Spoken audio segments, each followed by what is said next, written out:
I picked them because they get buffed by eating things and evolving. They can get so big they can munch on an entire planet like a snack.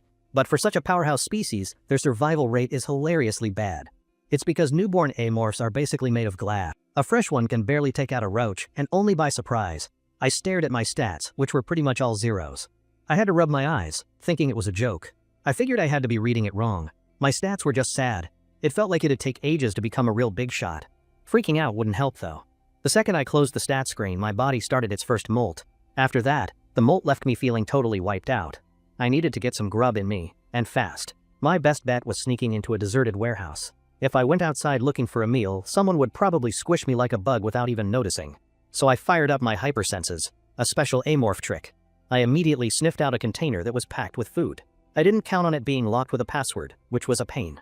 So I just went ahead and punched in 1234, and just like that the warehouse door popped right open. Guess I'm just a super lucky guy for nailing it on the first try. Seriously, who uses that password? As I was finishing some chocolate, I spotted a cockroach cruising by behind me. While it wasn't looking, I jumped on the chance and unleashed my super fast 5-hit attack. That took care of it. Easy peasy. I suddenly got curious what a roach tasted like to me, so I gulped it down in one go. It was surprisingly crispy, and kind of tasted like chicken. At that exact moment, a notification screen flashed in my vision. It said I'd triggered my predator skill and successfully snatched the cockroach's wing genes. It asked if I wanted to use them. I was shocked to get gene parts so fast. The odds of that happening are usually super low. Gene fragments are the whole point of being an amorph. It's how we get stronger from eating things. So yeah, I slammed that confirm button instantly. Then 2 big lumps started pushing right out of my back. In a flash, a brand new pair of wings sprouted out. I checked out my new gray wings and was pretty happy. This was a seriously good survival tool. But I had no clue how to actually start flying. So I tried thinking of them as part of me, using my brain to flex the wing muscles. The very next second, I was up in the air. But just a little bit of flying had me sweating like crazy. Flying burned way more energy than I ever would have guessed. After grabbing a few more bites to recharge, I went looking for more cockroaches. They were a lot tastier than that weird, waxy chocolate. So, it was officially cockroach hunting season. I lost count after I had already eaten 20 of them.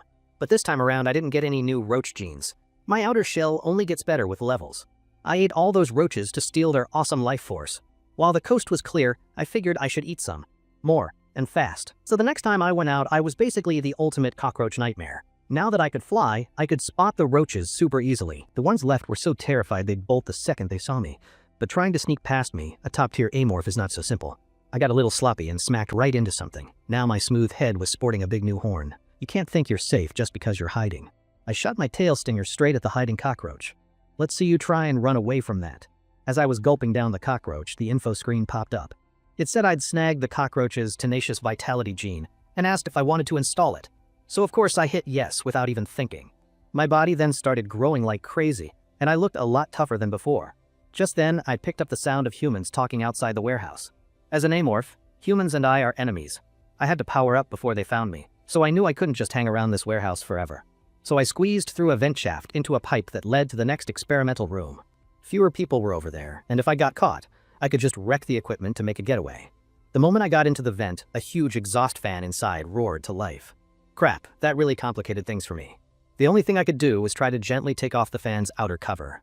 If I messed up the ventilation, it would send an alert straight to the humans. And having humans show up would be a real headache.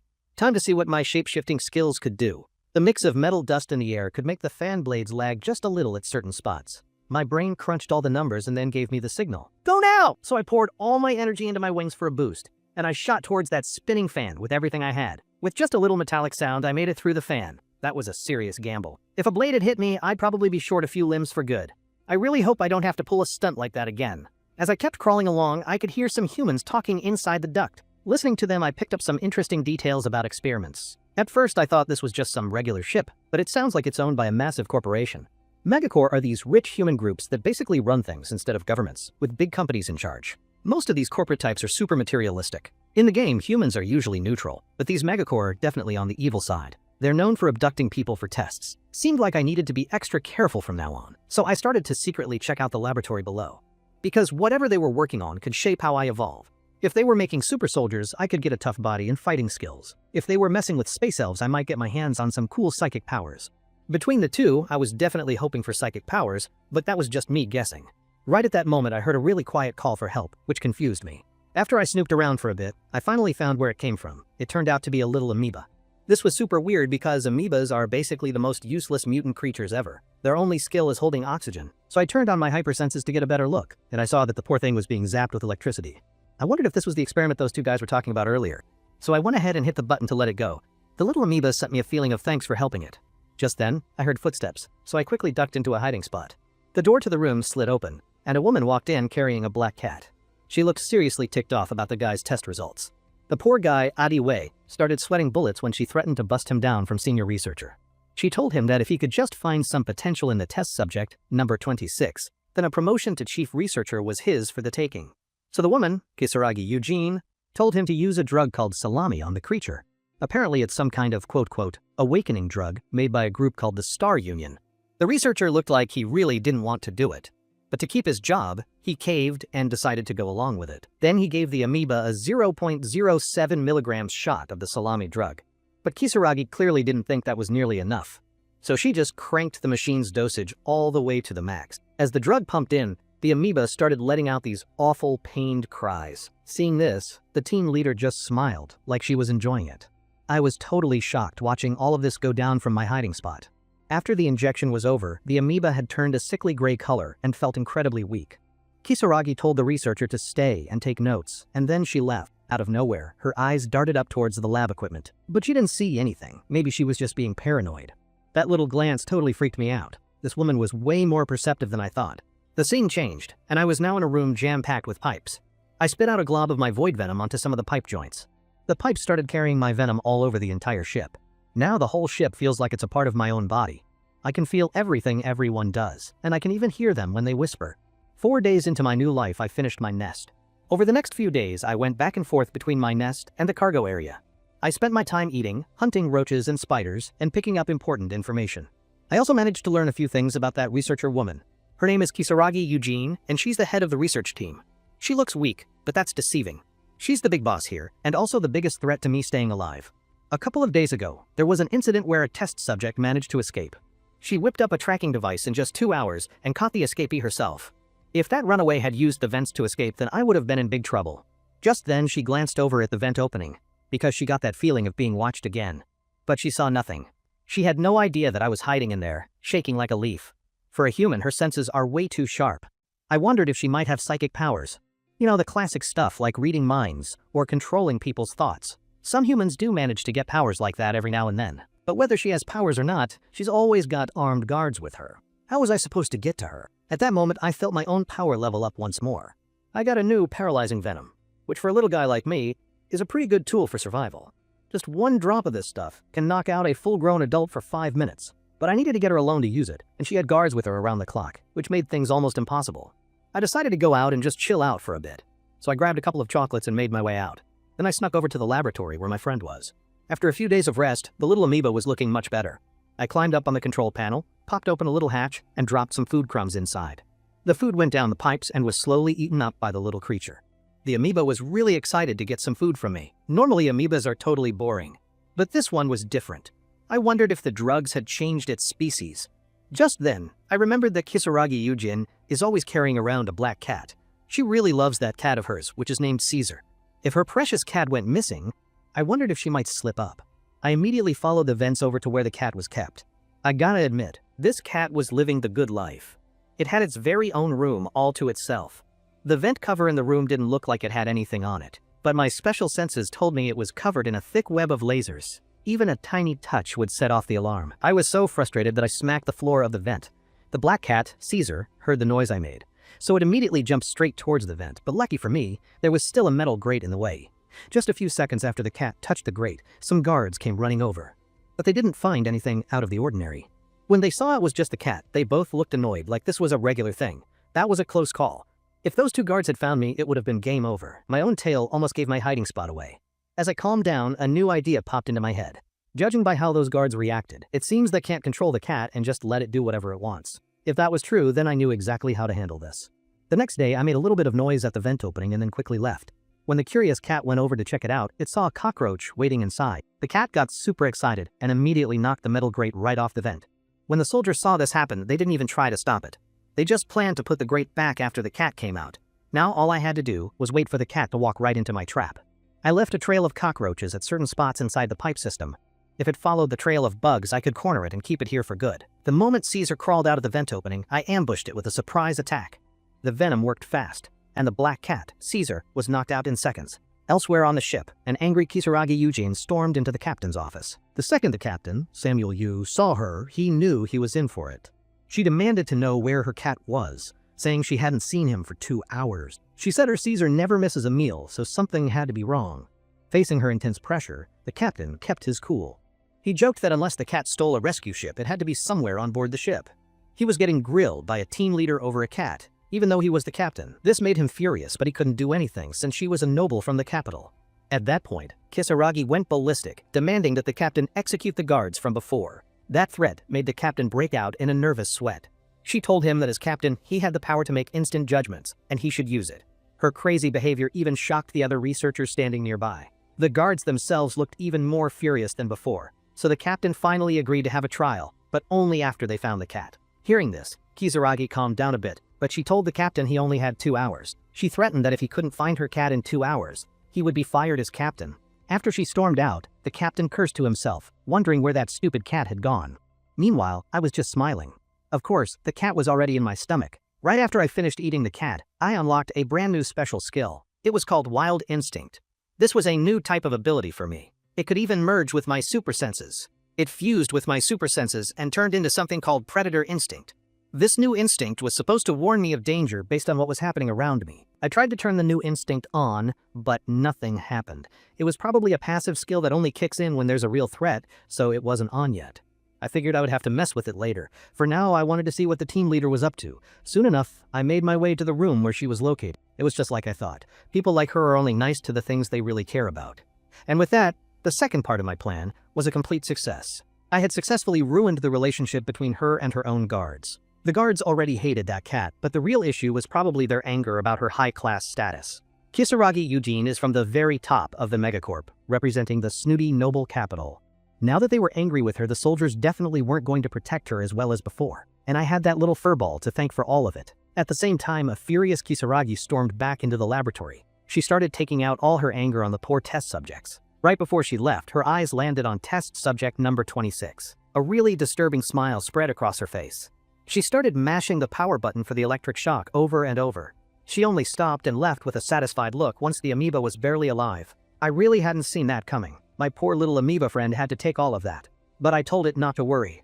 Soon, I would help it get its payback. 2 hours went by, and Kisaragi went to find the captain again. This time she was livid, trying to fire him on the spot. She accused him of defying the noble capital. The captain shot back that he was in charge, and that not even the nobles could get away with this. He threatened to detain her. Hearing that, Kisaragi just gave him a nasty, dismissive smile. This whole situation was getting juicier by the minute. It looked like these two already had beef with each other before I even got involved. For now, all Kisaragi Eugene could do was storm away in a rage. Right as she was walking past the ship's restroom, she decided she wanted to pop in and wash her face. Her 2 guards decided to use the opportunity to take a bathroom break themselves, so I scrambled towards the restroom vent. This was my golden opportunity. Normally 1 guard is supposed to stand watch, but because they were mad at her, both guards went in at the same time. On top of that, the restroom had no security sensors to mess with me. The conditions for an ambush were perfect. The moment Kisaragi bent down over the sink, I had already snuck in right behind her. Before she saw me, I zipped up to the ceiling directly above her head. Suddenly, she got a feeling that something wasn't right at all. She spun around to look, but it was already way too late for her. While yelling for help, Kisaragi Eugene managed to sidestep my first poison sting. Crap, I couldn't believe she dodged that. So I attacked her again before her feet even hit the floor. As the venom shot into her, Kisaragi started foaming at the mouth and was completely paralyzed. In that moment, I found myself wondering what she was thinking. Was she scared of me, the alien, or just mad about her situation? Or maybe she was just afraid to die. Well, it was all over now. Just then, a notification appeared. It said I had met the conditions to evolve and asked if I wanted to do it.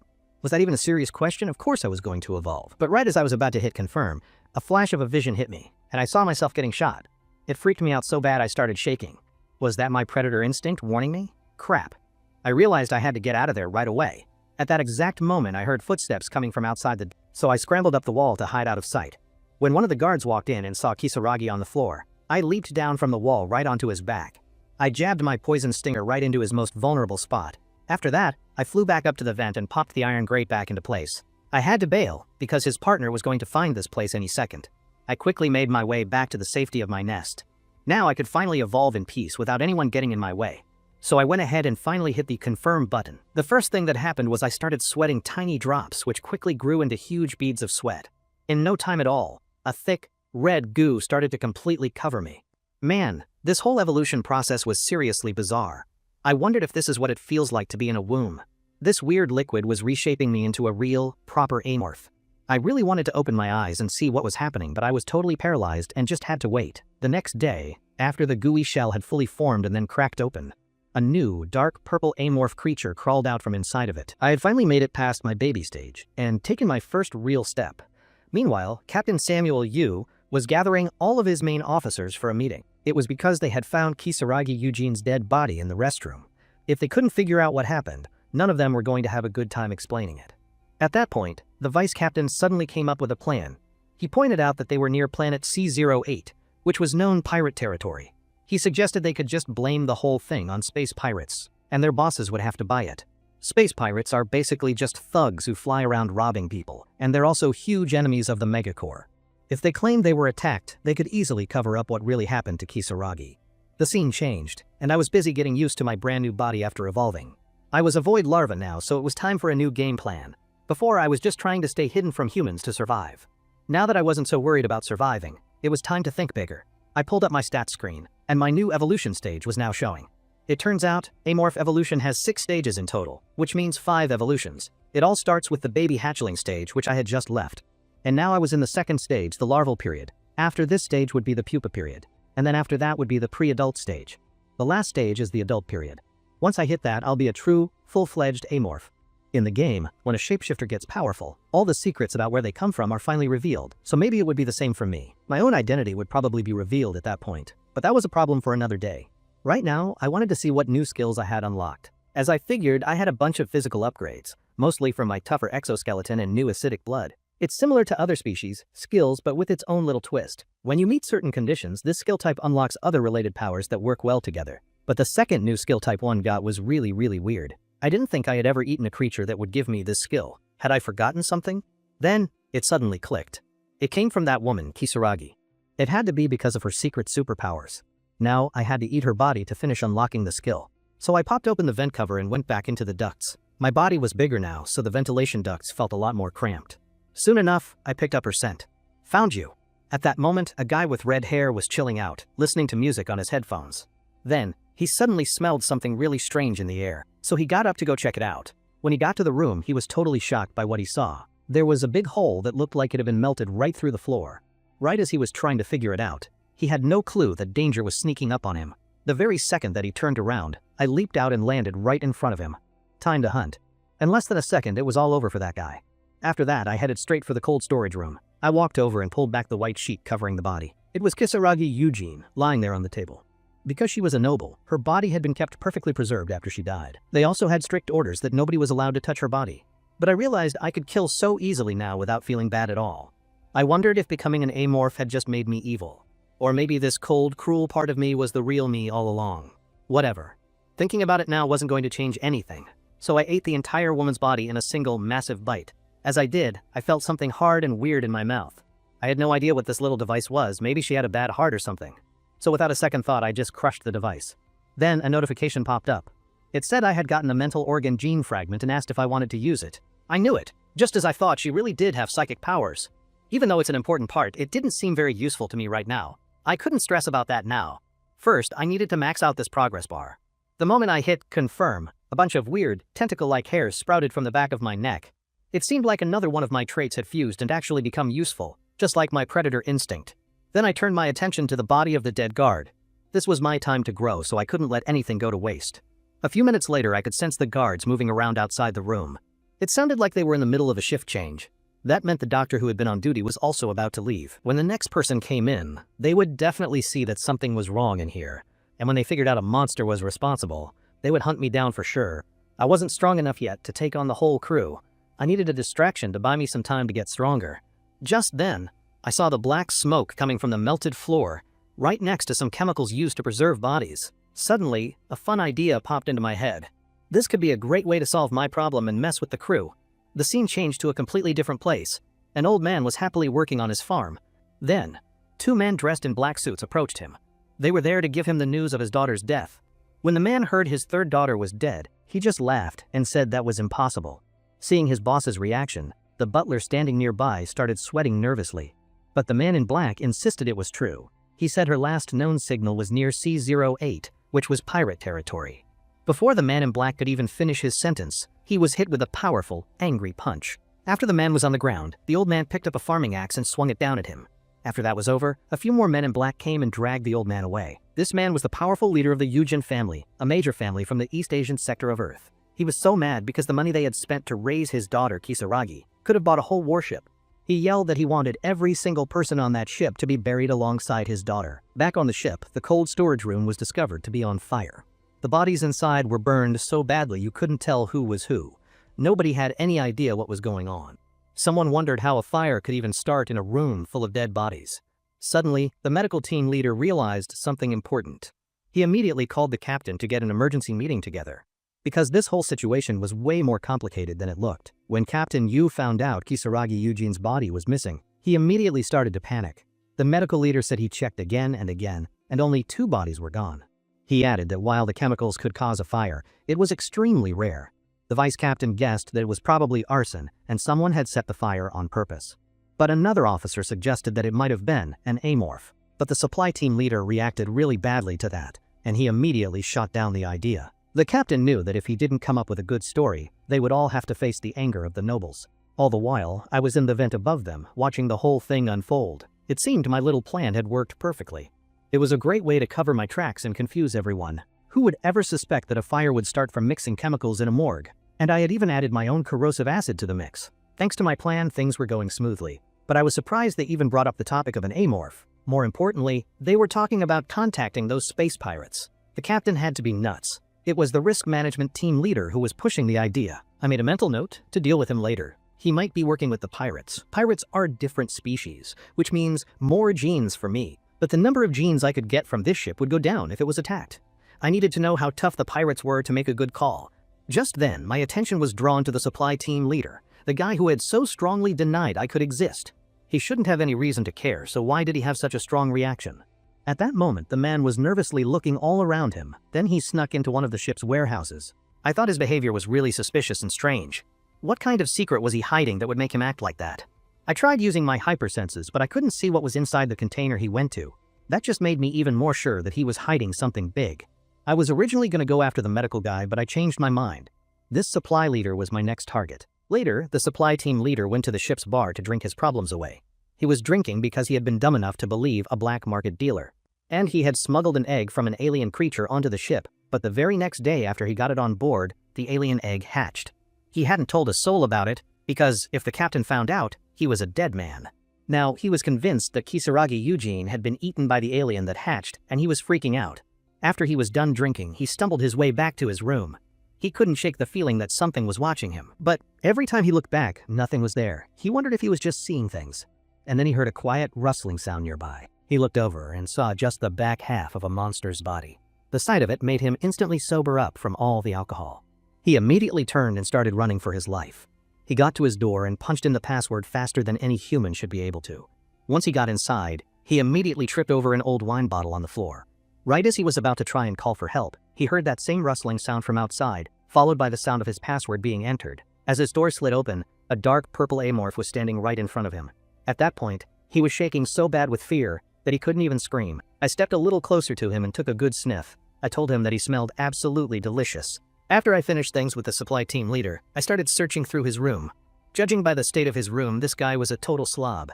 He had dirty socks in his food bowls. The captain should be thanking me for getting rid of this guy. Even for an amorph, this mess was disgusting. After I looked everywhere, I still couldn't find his work ID. Where would a slob like this hide something so important? That's when I finally noticed the poster that he had on his wall. The woman on it was attractive, but in my current alien form, I didn't feel a thing. It was kind of funny. When I picked up a folder that was sitting on his table, his ID card fell right out. Perfect. Now I had what I needed. It was time for me to go. But before I left, I decided I should probably clean up the evidence. I made my way to that mysterious container that I couldn't see into before. I used the guy's ID card and a fingerprint to get it open. The big, heavy door to the container slowly slid open for me. Now it was time to see what he was really hiding in here. Inside were rows and rows of freezers. So this guy really was a smuggler. Then I saw that one of the containers was broken, and whatever was inside had gotten out. This looked like it was the very egg that I had hatched from. No wonder this place felt so familiar. In the game, amorphs don't start on ships. They come from old, mysterious ruins. Something must have happened during shipping. It seems the original amorph hatched, got out, and then starved to death. Then, my mind somehow took over its body. That explains why I thought those cockroaches were so tasty. It was the body's natural survival instinct kicking in. I took a whole 2.5 seconds to mourn for my old eggshell. Then I turned my attention to the other freezers. It was time to do something really messed up. So I started grabbing all of the other amorph eggs in the freezers. It's a rule of being an amorph that the first one to hatch eats all the others. It's just the law of survival for us. But sadly, I didn't get any kind of predator instinct notification. I guess I just have to be thankful for what nature gives you. I then turned to look at the last few eggs that were left. My last few relatives, of course, couldn't be left out of the meal. Then, the notification screen popped up again. This time, I got a new mimicry skill. Honestly, I was a little bummed after eating kisaragi. I didn't get any cool psychic powers, just a useless psychic organ. But then I thought about the awesome gift the supply team leader gave me, and I couldn't be disappointed anymore. These new skills could be super helpful later on, because now I could copy the traits of anyone I had eaten before. With these new powers, I could move around a lot more freely. I didn't have much time before the pirates showed up. I had to get as strong as possible, because I had no idea how tough they were. Out here in space, no one can hear you scream. Your cries just get lost in the endless darkness. The scene changed, and now we were in the ship's massive landing bay. At that time, a bunch of crew members were busy working on the fighter jets, but none of them were sure why the captain had ordered them to get the ships ready. They hadn't heard any news about an upcoming fight or anything. Because of this, they were all coming up with their own wild guesses. The scariest rumor going around was that a space monster had gotten onto the ship. This was because a lot of the crew had vanished lately. Hearing two guys talking about it, another man joined in. He said he had also heard that the supply team leader was missing. But the blonde man, Fincher, said he didn't believe any of it. However, the other two guys insisted that they believed the rumors were true. This really ticked Fincher off, so he just turned and walked away. Later that night, in the middle of the night shift, the two other guys were still busy working on the fighter jet. Just then, Fincher came back and said he was going to grab them some drinks and left again. Right after he left, the black-haired man, Cameron Duncan, heard the supply team leader's voice. Since he was by himself, he had to stop his work to go see what it was. But when he stepped outside, there was nobody there at all. And then he heard the voice again, this time coming from inside the maintenance bay. When he got closer to look, it was totally dark inside, which he thought was weird. But he flipped on his flashlight anyway and stepped inside to look. The moment he stepped inside, a really gross smell hit him. It smelled kind of like rotting metal, but the voice just kept calling him deeper inside. Out of nowhere, he tripped over a loose screw and fell flat on his face. As he was lying there in the dark, he remembered the rumors about the supply team leader vanishing. He started to wonder if there really was a space monster on the ship. He had no idea that the alien creature was already standing right behind him. Before he even had a chance to react, the alien grabbed him by the head. I could smell the strong scent of his fear. A loud scream echoed out from inside the maintenance bay. After that, the entire landing bay went completely and utterly silent. A little while later, Fincher came back with the drinks. His partner, Cameron Duncan, was nowhere in sight. Suddenly, he heard Cameron's voice calling out from nearby. He looked over at the maintenance bay, which was now pitch black, and was confused, but the voice from inside told him to hurry up and help him move something. He didn't think twice about it and walked straight inside, but when he got inside, nobody was there, only a flashlight lying on the ground. Just as he bent down to grab the flashlight from the floor, he felt a thick, gooey liquid drip on him from above. In the next second, a whole shower of red drops started to fall. When he looked up, he saw a terrifying alien staring down at him from the ceiling. With one last scream, the man's life was over. I have to admit, this new mimicry skill is super useful. This was all thanks to those creatures the supply team leader smuggled, especially the larvae called red worms. Red worms are huge worms that live on desert planets, and they have the power to copy other creatures' voices. That's how they are able to hunt for food, even in really tough places. Getting my hands on the red worm genes was like hitting the jackpot. The only downside is that my version is weaker than the original. I can only copy the voice of the very last person that I ate. His name had been Cameron Duncan. Tomorrow night I planned to use his voice. Then I went back into the vents because I wanted to go check on that amoeba.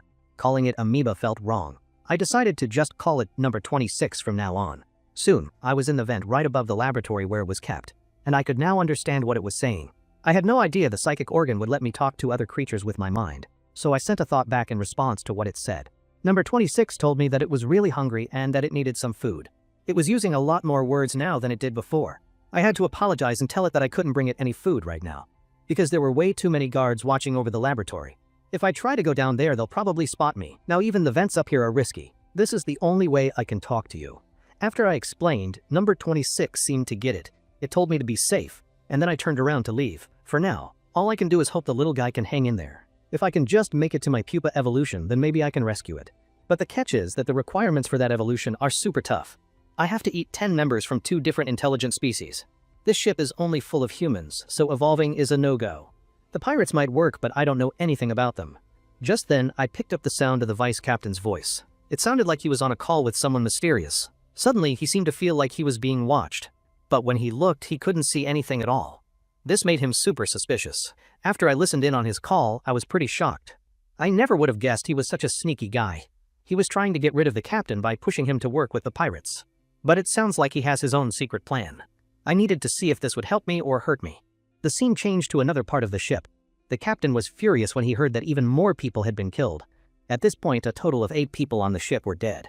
And I had been at every single one of their meetings. I was in the vent right above them, laughing my head off. They had no idea the killer was right there. Just then, the vice captain spoke up. He said that with all the cameras on the ship, a human couldn't possibly hide this well. There was only one answer. Some unknown space monster had gotten onto the ship. Plus, he said the supply team leader's smuggled container was empty. He was even more sure because no one had ever bothered to check the vents. He suggested that it was probably hiding up there right now, watching them. Crap, this Arnold guy was smart. I really should have gotten rid of him sooner. After hearing him out, the captain agreed that it all made sense. So he gave Arnold a team of 8 soldiers to go hunt for it. I immediately took off. It looked like this fight was going to happen whether I liked it or not. Knowing Arnold's personality, he would definitely put guards in the ventilation ducts. Now the vents were being watched too. Even if I left my nest, I had nowhere to run. The hallways had cameras, and now the ducts were a no-go. It was time for me to make a big decision. Let's do this. Even if they tear off my limbs, I'll still bite their throats out. Because I am a powerful warrior of the void. This time, I didn't hold back at all and cranked my hypersenses up to the max. I analyzed every single part of the entire warship structure. I could even track where all my enemies were and how they were moving. If this ship was a living thing, then I was like a parasite that had taken over its brain. I knew everything that was happening. The captain and all the other team leaders were gathered together in the command room. Arnold was probably in there with them, giving out all the orders. I also saw how the soldiers were moving. Just as I thought, they were splitting up to enter the vents from 2 different spots. My basic plan was set. I would just have to adapt based on what weapons and moves they used.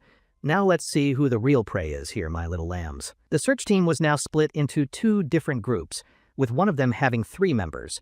Everything they did was being directed straight from the command room. Arnold was actually really surprised that an alien showed up, because his real mission was to assassinate Kisaragi. But he was more worried that this monster would mess up his secret plan. So he knew he had to kill me, the monster. Right now, the 3 guys in Team A had just reached a split in the vents. At that moment, one of their radios started acting up. Arnold told the soldier to stop and get it fixed before they moved on. Meanwhile, the comms officer noticed that one of Team A's cameras was frozen. But after Arnold radioed them, the camera feed went back to normal. Meanwhile, the other 2 soldiers, B2 and B3, were getting ready to meet up. But the exact moment that the 2 of them finally met up, Soldier B2 suddenly let out a loud scream.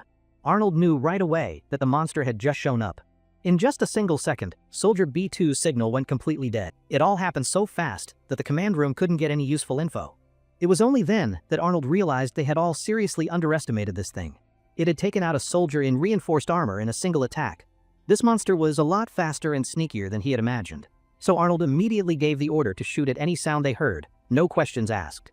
The comms officer then told Soldier B3 to go meet up with B1, since being alone was a great way to get ambushed. But the moment that B1 and B3 finally met up, B1 said he could hear a rustling sound and felt like something was getting closer. But then he relaxed because he heard the voice of his partner, B3. Hearing that, Arnold let out a sigh of relief from the command room. He called them and said, "This is the control room. B1 and B3, please report in." Suddenly, a loud, terrified scream cut through the silence of the radio. Soldier B1 had just realized that the alien creature had taken over B3's body. So Arnold frantically grabbed the radio to try and talk to B1. He demanded that the soldier explain exactly what was happening right now. However, on the camera feed, they couldn't see a single thing. This made him curse out loud. He couldn't figure out how they were so close to the camera, but it wasn't picking anything up. It made no sense. He thought back and realized neither of the soldiers had been on camera, unless they were hiding from the monster. Then, in the next second, he suddenly had a realization. So he got back on the radio to ask B1 a question. This time, Arnold ordered him to state his name and rank for confirmation, but the soldier gave no answer, so I finally dropped the act.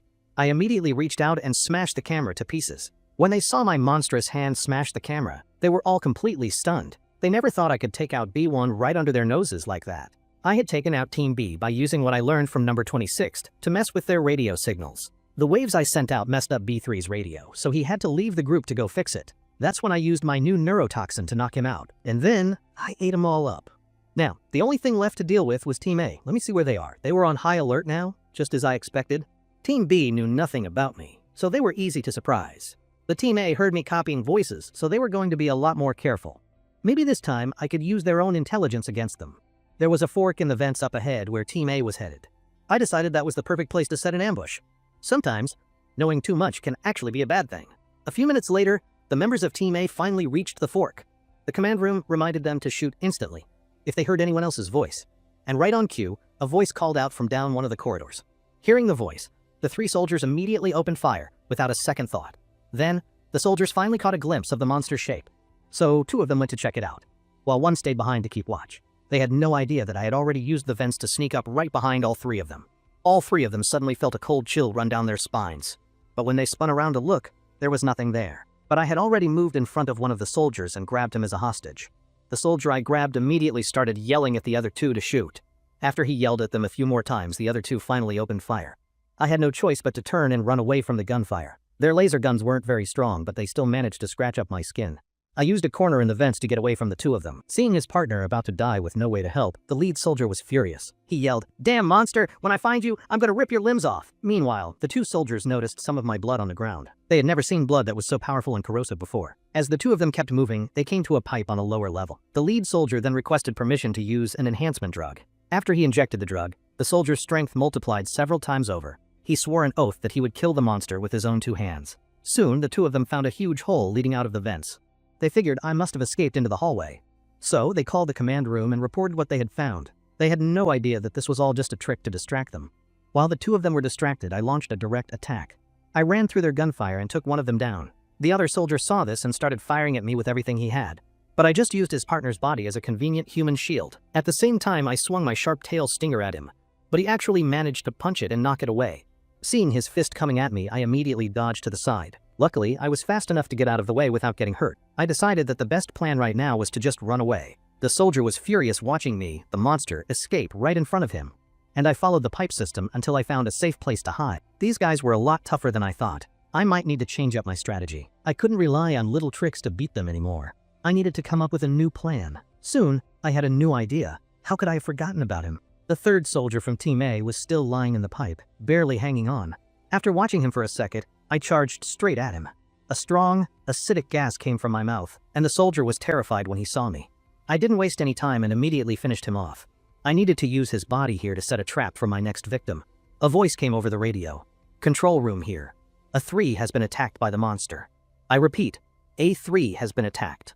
The lead soldier finally made his way back to his partner's position, only to find him covered in blood. So he put his gun down to try and help his wounded teammate. But out of nowhere, a sharp tail stinger shot out and stabbed right through his chest. It was only then that he realized that he had fallen for a trap. He never thought an alien could be so smart. But now it was too late for him to escape. I crawled out from where I had been hiding inside the other soldier's armor. It seemed my carefully planned trap had paid off after all. I told him, "You smell a lot better than the others. I'm going to enjoy this." Watching this happen on the cameras, the people in the command room were scared out of their minds. They were starting to realize that their soldiers couldn't do a thing to this alien. After I finished eating the last soldier, I started thinking about what to do next. Now that they knew what I could do, they were going to come at me with everything. I knew this ship didn't have any enhancement gear, but the real problem was their weapons. If they had plasma launchers, I would be in serious trouble. Plasma weapons are powerful guns made for ship-to-ship fighting, mostly used for blowing up warships and tanks. But they're also huge and heavy, so one person can't carry them alone. There are smaller versions, but they cost a ridiculous amount of money. So the most common type are the medium-sized plasma launchers. I had seen the ship's armory, and I wasn't sure if they even had those weapons. Right now, I could see a lot of soldiers heading to where I was before. They were probably getting ready to surround me. But for me, this was actually a good thing, because now I could do the opposite. While they were all busy looking for me in the wrong spot, I could go and attack their main headquarters. Most of all, I had to eat that guy Arnold. He was the biggest threat to me here. Soon enough, I made it to the vents right above the command room. Down below, they were all in the middle of a heated argument about what happened to the soldiers. and I was silently celebrating the fact that they were too cheap to upgrade their gear. Otherwise, I'd be in real trouble. Just then, Arnold asked the captain for permission to use the plasma launchers. But before the captain could even say no, the other team leaders all started objecting. They said that using weapons like that inside the ship was basically suicide. So now I knew for sure they had them. Seeing them all arguing down there, this was the perfect chance for me to make a move. Even though I really wanted to get Arnold, he was too far away. I had to pick a different target first. Soon, my eyes landed on the first unlucky victim. It was the researcher who had tortured number 26 with those drugs. I decided, you're the one. Then I smashed my fist right through the metal vent cover. I lunged down from the ceiling straight for that researcher. It was finally time to eat. With one bite, the researcher died a horrible death right in front of everyone. Then I turned and looked at the other people standing nearby. In just the blink of an eye, I had taken out 2 more of them. The rest of the crew started scrambling to get away from me. The comms officer was yelling into his radio, calling for the soldiers to come back and help. But in the next second, he suddenly dropped dead as well. Just then, I felt several bullets hit me in the side. I was confused. This guy actually hadn't run away with the others. His little pistol couldn't hurt me at all. Did he have some other weapon? Just as I was about to attack him, that vision of me getting shot flashed in my mind again. That scared me enough to make me stop in my tracks. He was hiding a plasma pistol. If that thing hit me in the head or chest, I'd be dead instantly. Even a scratch would be fatal. Crap. That meant he had to be connected to the powerful Eugen family. Seeing me hesitate, Arnold knew that I had somehow figured out he was hiding another weapon. When he finally pulled out the plasma pistol, everyone else was shocked. How did he get his hands on something so expensive? Right then he started complimenting me, saying that my style reminded him a lot of his old teacher. Then he immediately pulled the trigger. But when it came to speed, I still had the upper hand. This was easily the most dangerous situation I had been in since I was born. But I knew that, in the end, I was going to be the one to win. Meanwhile, the laser blast shot right through a control panel and came straight for me. This guy was weird, so I activated my special hypersenses to check him out. His heart rate was completely calm. Just as I thought, his fear from before was all an act. He had probably figured me out a little, guessing that I had some kind of built-in radar. I could smell the scent of a fellow hunter coming from him. He had the smell of a skilled and experienced predator. I felt a shiver of fear as the laser blast flew right past my head. Luckily, since we were in the control room, there were a ton of control panels for me to use as cover. Seeing me darting around the room, Arnold got furious and called me a damn rat. Right then, I used my hypersenses and listened in on what he was saying. Just as I thought, he was just trying to stall for time. He was acting like he wanted to kill me, but it was all a fake-out. He was stalling for time so he could protect the captain and the other leaders. That was his plan. He was waiting for the soldiers to get here to capture me. It was at that moment that I spotted a fire extinguisher on the wall. This could be exactly what I needed to get the upper hand. So I immediately pulled the safety pin and sprayed the powder right in his face. While he was blinded and confused by the powder, I held onto the fire extinguisher and took a look around the room. Now, everyone in the room could only see the vague shapes of each other. Seeing what I had done, Arnold immediately told everyone else to get out. I have to admit, the guy was smart, but this time he had made the wrong call. Then, I used the voices of the people I had eaten to mess with the crew. When they heard Arnold's voice say he was dead, they all started to panic, because they didn't know if it was real. The blonde crewman in front of them was so stressed out that he couldn't think straight anymore. So he just started shooting wildly at one of the sounds he heard, and his shot hit Arnold square in the chest, instantly taking him out of the fight. This was the perfect opportunity for me to strike. What I didn't expect was for him to still be able to lift his gun. I felt my heart pound as the laser blast grazed my skin.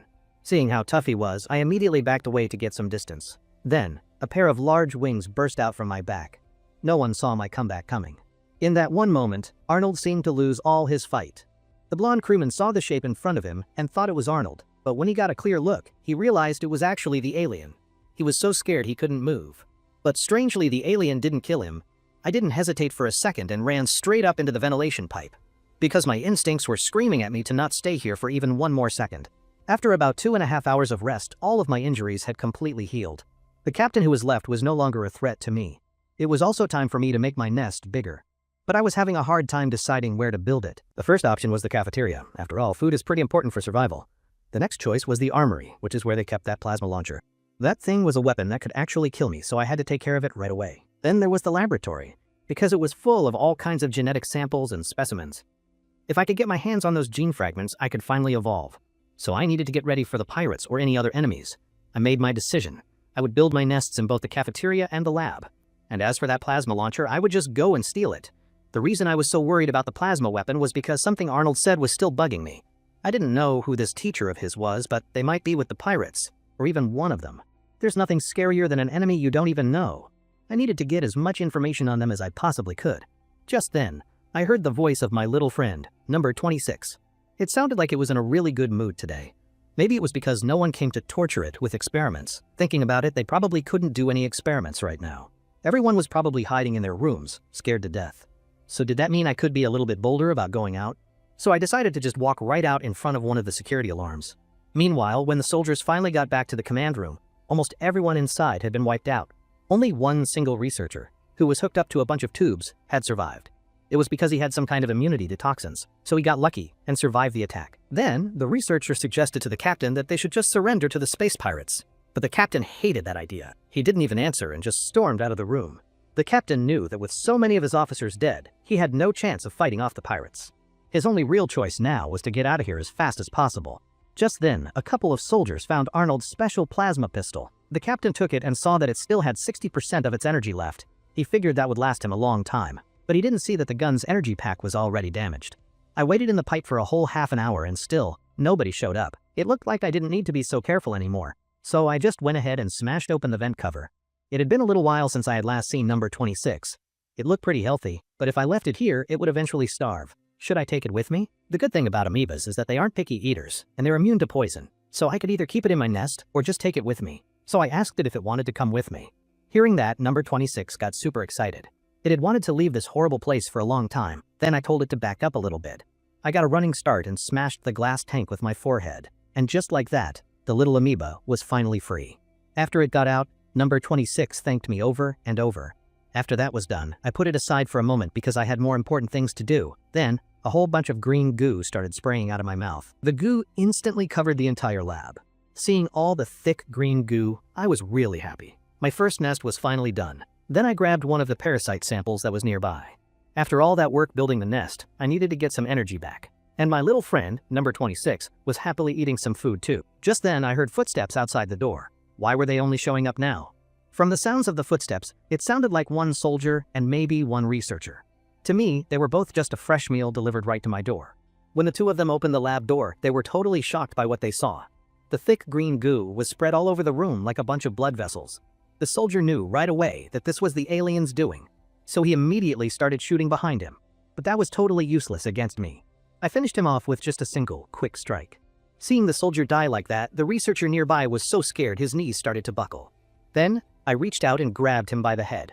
But then, I heard number 26 let out an angry little noise. It turns out this researcher was one of the people who experimented on it. It was mad that one of its torturers was right here. So I decided to let number 26 take care of him instead. Number 26 then turned itself into a big blob of goo. It instantly wrapped itself all around the man's head. It wouldn't take very long for the goo to dissolve his head. And right then, I was busy eating some jeans. The next second, a notification popped up. It looked like I had extracted some new gene fragments. It said there were new types available and asked if I wanted to apply them. I had just eaten over 500 different samples but only got 3 new traits. So should I unlock them now, or should I just apply them directly? After all, I was running out of time. I immediately went ahead and hit the confirm button. In the next second, the muscles on my back got a whole lot bigger, and the muscles on my legs also got much thicker and stronger. All the while, my little friend number 26 was watching me get bigger. It seemed really jealous, but it also looked very curious about it. So I explained that it was like growing up from a kid into an adult, but the little guy didn't seem to understand the meaning of that. It seemed it still had a lot of learning to do. Whatever, I then took a moment to check out my new and improved body. I felt like I had gone from being a sleek leopard to a powerful rhino. I was not only taller, but my arms and legs were now covered in tough natural armor. And now I was also really curious to see what kind of stat boosts I had gotten. I opened my stat screen and saw I had tentacles, a contamination organ, and my natural recovery had fused with my vitality to become regeneration.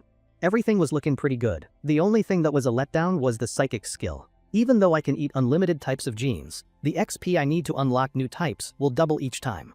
For example, if I got a hypersenses upgrade first, then the XP needed for a physical upgrade would go from 10% to 20%. It might be easier in a game, but in real life, there's danger everywhere. I'll save the psychic upgrade for later. For now, let's test out my new toys. In the next second, a nasty-looking tentacle shot out from the palm of my hand. I decided to test its strength, and the tentacle easily stabbed right through a stone pillar. After my physical upgrade, its power was way stronger. Next up was the contamination organ. With my command, a thick, dark green smoke started rising from the goo. These were acid spores that could melt an enemy's lungs or skin. I was really happy with this new skill. With this power, I could turn this entire ship into my own personal fortress. Now, it was finally time for me to head to my next destination. Meanwhile, number 26 hopped up onto my shoulder. I couldn't wait to see how the crew would react when they saw me now. Would they all start screaming? Or would they run for the escape pods? This was going to be fun. The scene changed, and now a group of people were running for their lives. They were so scared when they got into the escape pod that they forgot to even close the door. Then another guy kicked the door open, jumped inside, and immediately pulled the launch lever. But it was already too late for them. With my new strength, I easily pried the metal door right open. Now the people inside were just like little lambs waiting to be slaughtered. Even though it was all very cruel and bloody, for an alien creature like me, this was just business as usual. As bloody handprints started appearing on the escape pod's windows, the spaceship soon went back to being quiet and peaceful. The one lucky researcher who had survived felt that things had suddenly gotten way too quiet. And it was at that moment that he heard the sound of footsteps. The weird thing was, it sounded like someone walking with bare feet. Then, he realized what it was. It was that alien creature. Meanwhile, I had already opened the door to his room. And then, I handed him over to my little friend, number 26. Because the first time number 26 had seen him, this guy had been torturing it. After about 2.5 hours, I asked my friend how it felt to get its revenge. But it didn't seem to understand what I was asking. It just said the guy tasted good. It seemed number 26 didn't have feelings like revenge. Maybe it just hadn't learned them yet. Or maybe it just couldn't think about things like that. Logically, it wasn't very useful, but the researchers had been obsessed with it. I wondered if it could evolve into a sea demon. Sea demons were creatures that only lived on planets covered in oceans. They were kind of like giant bubble amoebas, and they were over 25 meters long. I had a strong feeling that number 26 was somehow related to them. In the game, they were only mentioned briefly. But who knows if things were different in reality. After it was full, number 26 hopped back up onto my shoulder, and I got ready for the next part of my plan. Little lambs, your Grim Reaper is here. Suddenly, I heard the loud sound of an explosion. I didn't even have to guess. I knew that the space pirates had arrived. However, I had been ready for them for the last 2 days, and I knew everything they were going to do. Right now, they were forcing their ship to dock with mine. The logo on the side of their ship confirmed that they were space pirates, no doubt about it. Meanwhile, a bright laser started cutting through the wall of the ship. They quickly cut a brand new doorway into the side of the ship. They had no idea that the second they stepped on board, they were already dead men walking. After they cut through the hull, they headed straight for the control room. They were very coordinated and professional. But were they smart or just dumb? Any normal person would have realized right away that something was wrong with this ship, but they were so blinded by greed that they weren't scared at all. The moment they got inside, they were totally shocked by what they saw.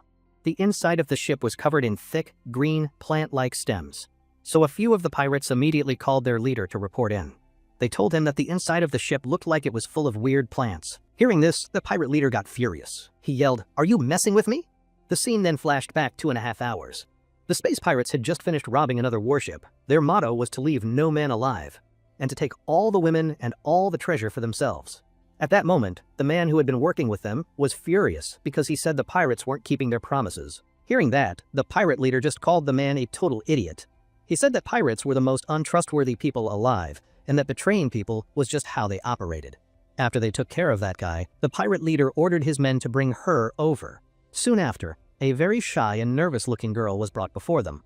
It turned out that she was the one who had contacted Arnold to set up this whole deal, but she hadn't been able to get in touch with him for the past 2 days. Even though the pirate leader was angry, he still asked her who the captain of the ship was. When he heard it was someone from the Samuel family, he got really suspicious. He thought that dealing with that woman from the Eugen family had to be some kind of trap. Because he had been feeling like something weird was going on inside the megacorp lately, it seemed like the Eugen family spot at the top was being challenged by someone.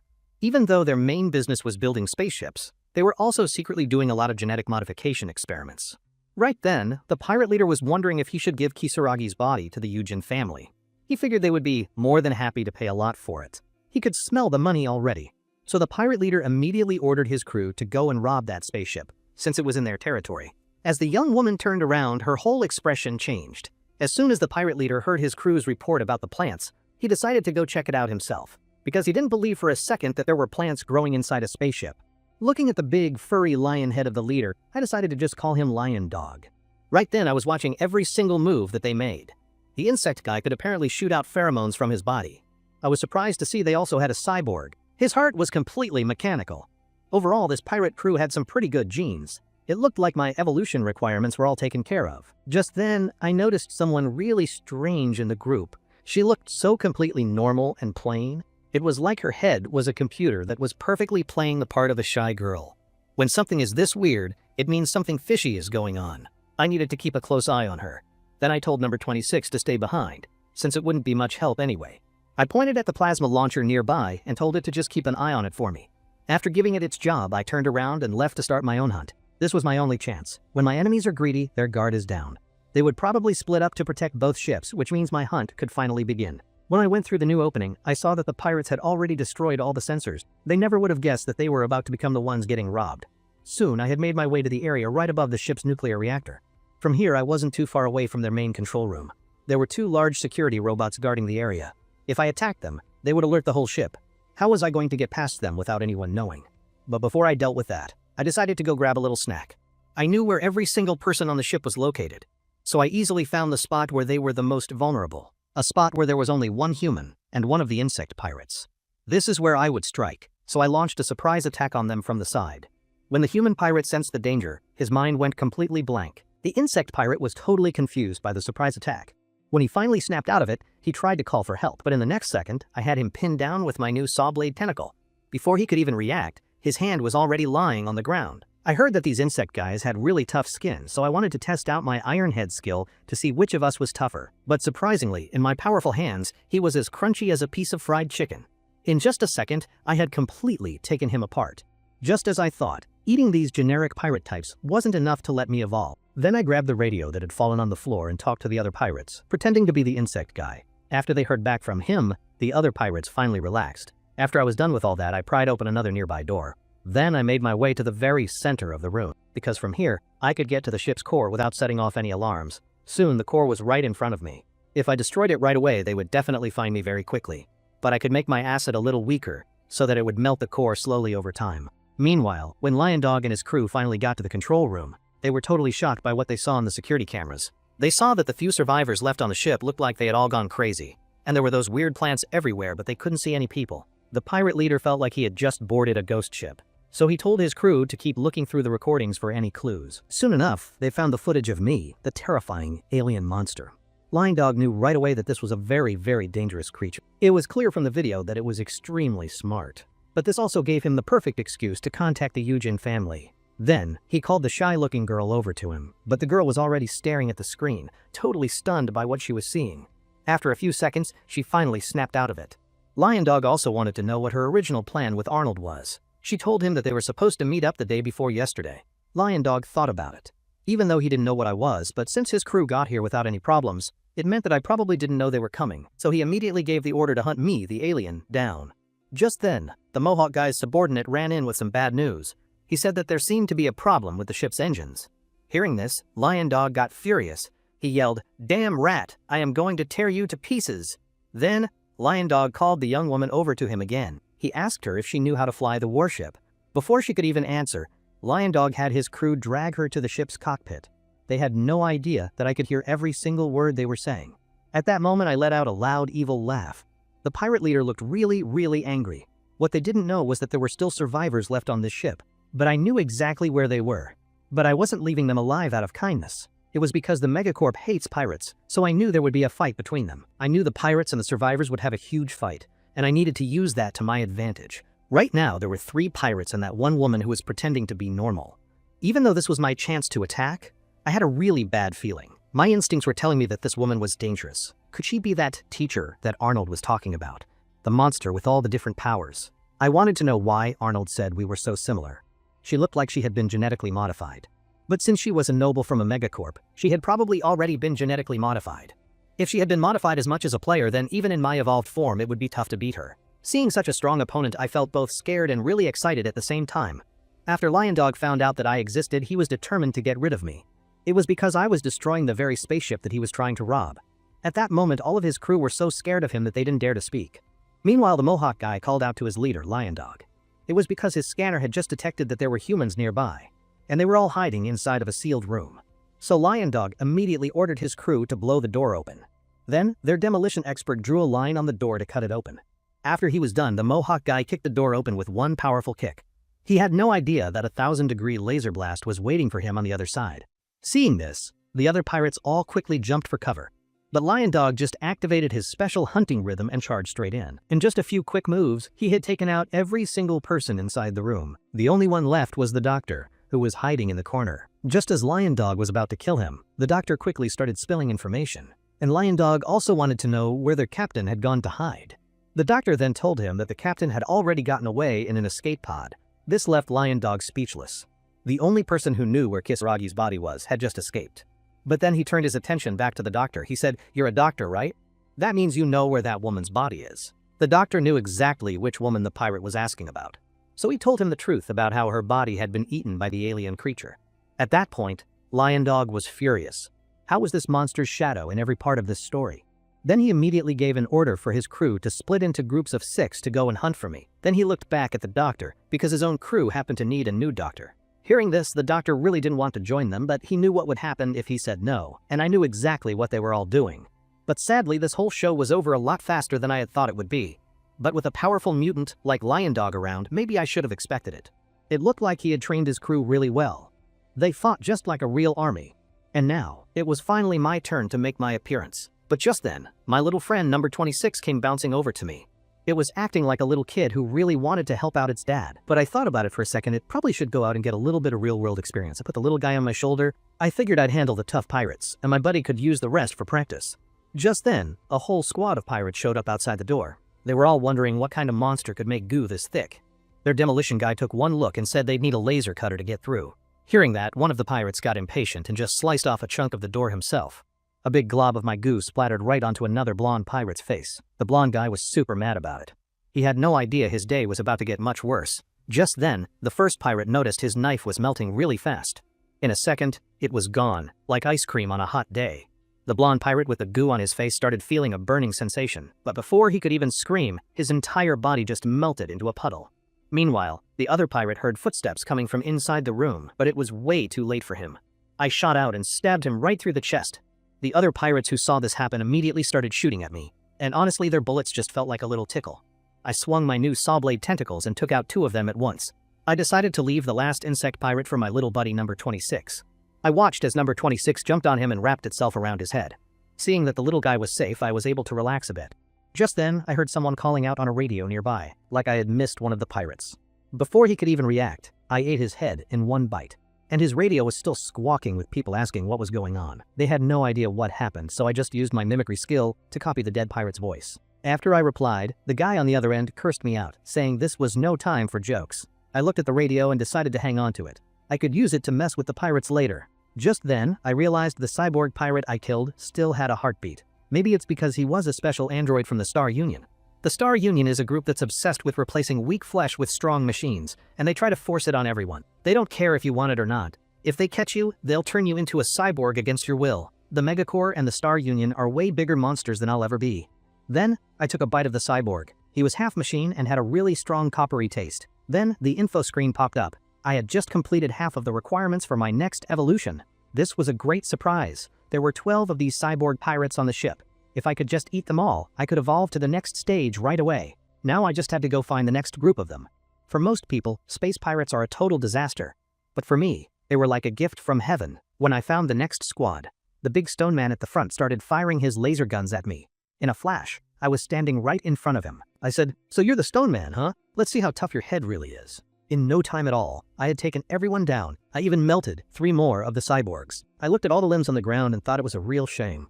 Just to be safe, I decided to take a bite anyway. You never know, I might get some gene fragments. But when I took a bite, it was just a mouthful of screws and wires. I guess you can't win them all. The chances of getting genes from someone I didn't kill myself are super low. So right as number 26 was about to finish off a pirate, I quickly swung my tail and finished the pirate myself. This really confused number 26. It probably just thought I was being greedy. After I explained why, my little buddy was totally on board with the plan. I felt a little bad for stealing its kills, but I really didn't have a choice. Just then, the dead pirate's radio started buzzing with a call. So I answered and told them where we were. But I messed up, and my voice was still the voice of the last guy the first copied. The pirate on the other end got suspicious right away. Crap. I almost blew my cover. After a lot of fast talking, I just barely managed to cover for my mistake. It seemed these pirates were actually pretty well disciplined. I knew I had to take out their leader, Elchandrava, and fast. And at that exact moment, the pirate leader already knew something was wrong. Because he had a military background, he was super strict about how his crew reported in. Normal pirates wouldn't talk to him so casually. His own instincts were telling him that the person on the radio was lying. So he immediately ordered everyone to head for the lab to check it out. He had a bad feeling that something had happened there.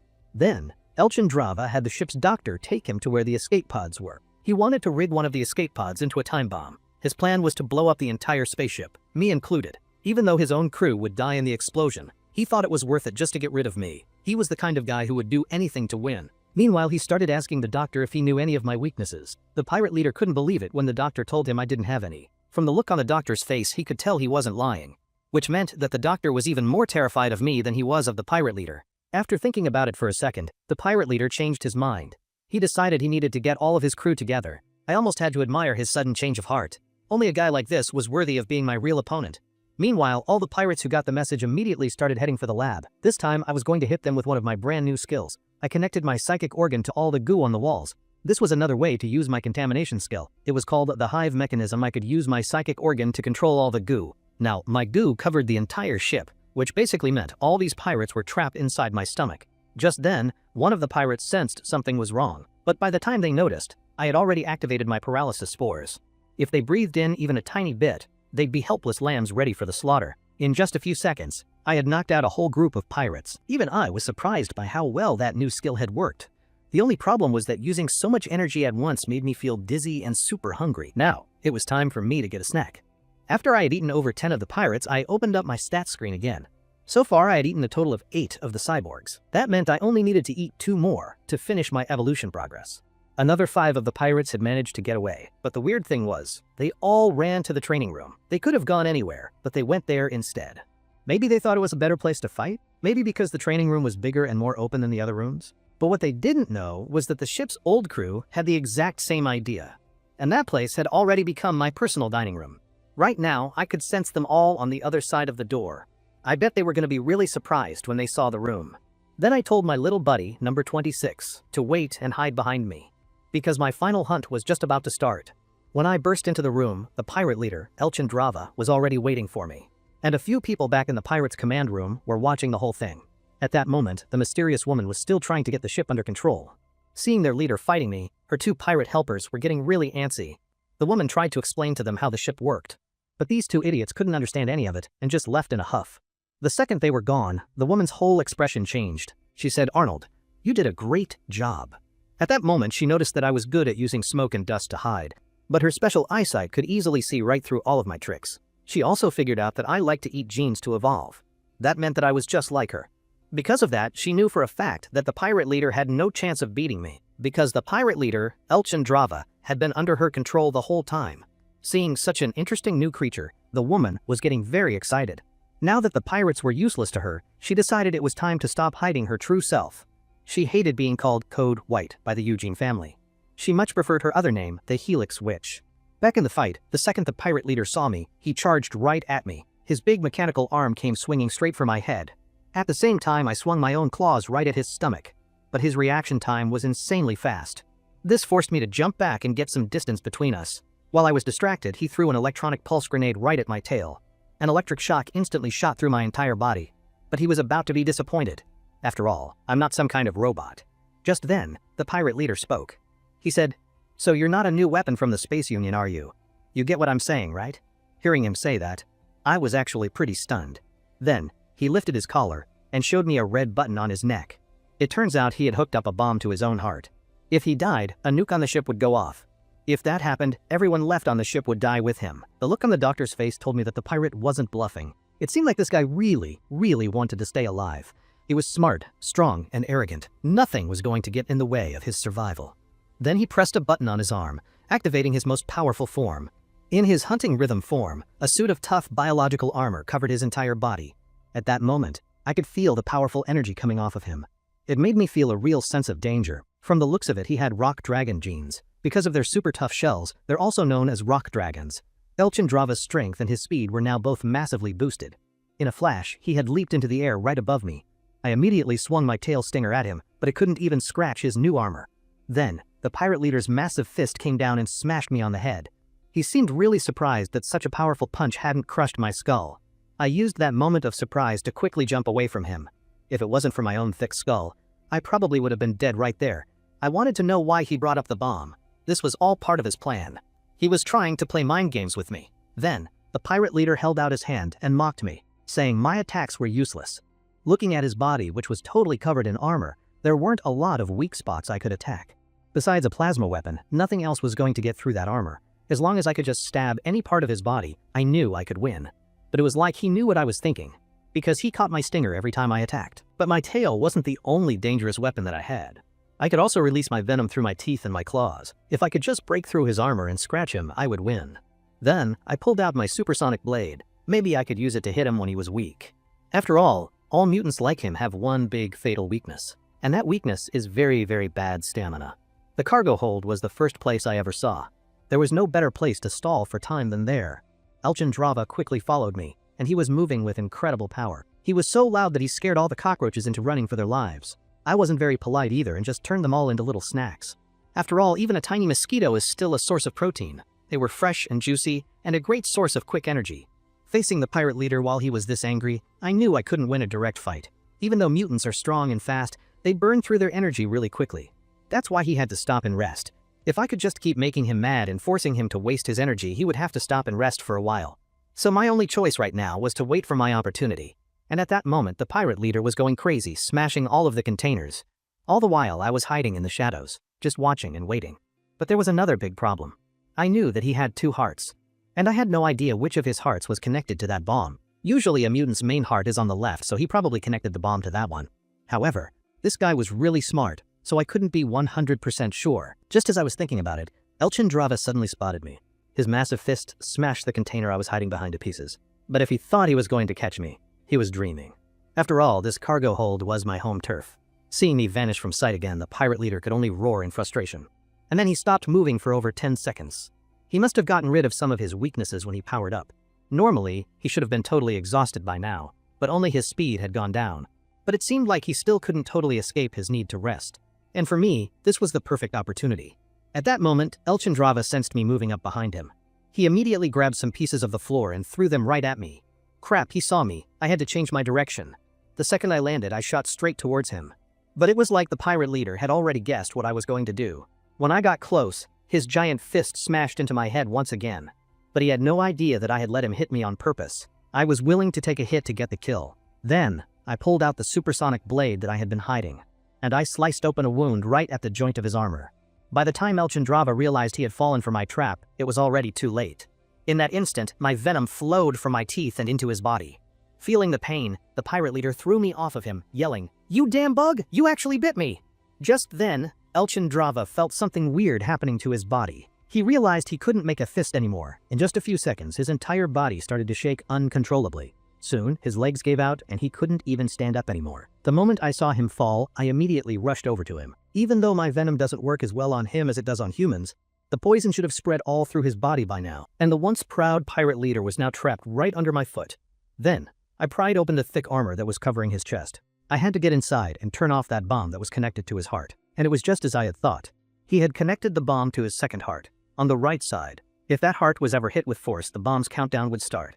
He knew that if the bomb went off, he would die too. This guy must have really hated me. But for me, disabling the bomb would just take a little bit of time. I wondered if I should try eating his mutant genes after.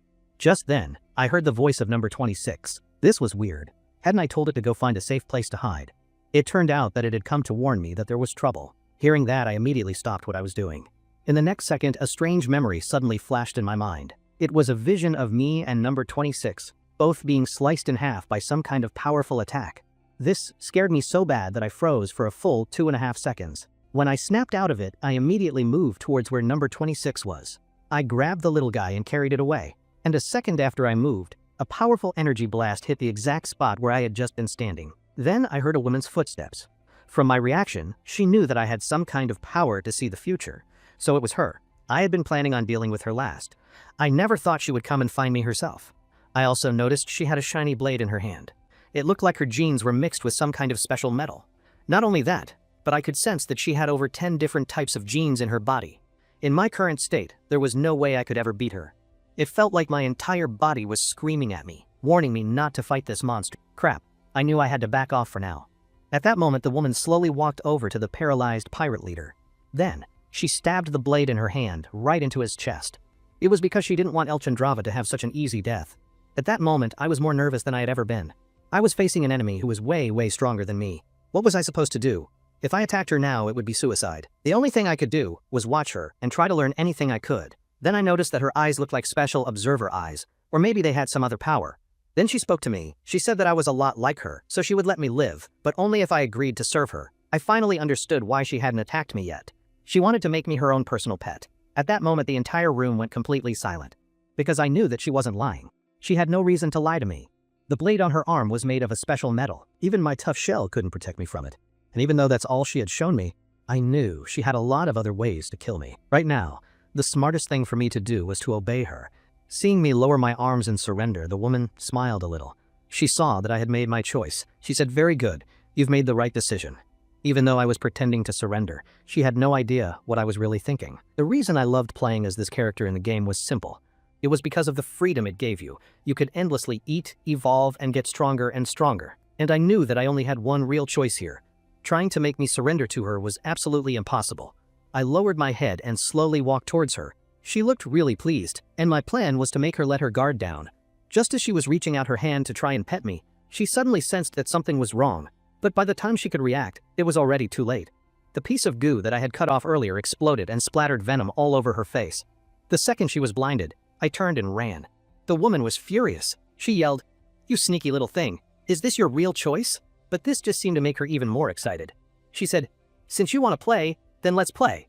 In the next second, several slashes made of pure fire came flying right at me. The unlucky pirate leader was caught in the middle of the attack. I know that she was used to winning, but I wanted to teach her a lesson. I wanted to show her that a fight isn't just about who is the strongest. A few seconds later, Elchindrava crawled out from under the rubble. He was furious. He never would have guessed that the shy little girl was secretly so powerful. As a king, he couldn't accept being tricked like this. Now, he wanted revenge. Meanwhile, my little friend, number 26, noticed that my leg was hurt, but I had to keep going. If I stopped for even a second, that woman would catch up to me. I could only tell my little buddy not to worry about it. This woman's eyes had some kind of special power, so surprise attacks weren't going to work on her. Even if I tried to hide, she would find me in a second. She probably had other ways of sensing me too. At this point, I was running out of time. Stalling wasn't going to help me at all. Now, she probably realized that I was worried about that bomb. She probably thought I would try to run for the escape pods. So if she blocked the hangar, she could trap me. And then she would just wait for me to give up. That was probably her plan. Then she would try to beat me with her overwhelming power. In other words, it was a pretty standard plan. The plan she was using was the same one I had used on the pirates. It felt like I was fighting another player. Right now, I needed to focus on beating her, not the bomb. As for her weaknesses, I would just have to find them in the fight. The problem was that my attack and defense were way weaker than hers. But if I could just get a power boost. Suddenly, I remembered something that I had totally forgotten about. I had seen it in the laboratory before I built my nest. If I ate it, I could get a temporary but massive boost to all of my abilities. That fireblade technique she used is called sword dance. It's a power she got from eating other genes. I couldn't use powers like that yet because I wasn't evolved enough. But once I reached the pupa stage, I would get that power too. Then my armor would be strong enough to block her attacks. I would also be able to shoot ranged attacks. The only problem is that it uses a ton of energy. So I had to beat her within a certain amount of time. Then I put number 26 down on the ground.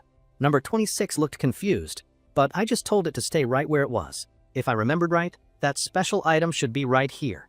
Soon enough, I found what I was looking for. Found you. In the game, when you used this item, you just got a buff. I wanted to see what it was like in real life. So I grabbed it from the medicine storage cabinet. This was something I was going to have to test out for myself. Seeing what I was doing, number 26 tried to stop me because it could sense that the item was dangerous. So I told my little buddy not to worry. This thing wasn't going to kill me. Without a second of hesitation, I swallowed the item in one gulp. The next second, I felt a powerful energy rush straight to my brain. My whole body felt like it had been set on fire.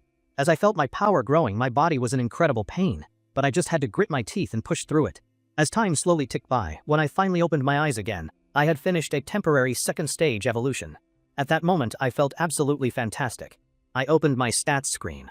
Even though this evolution was only temporary, the power boost should be enough to fight her.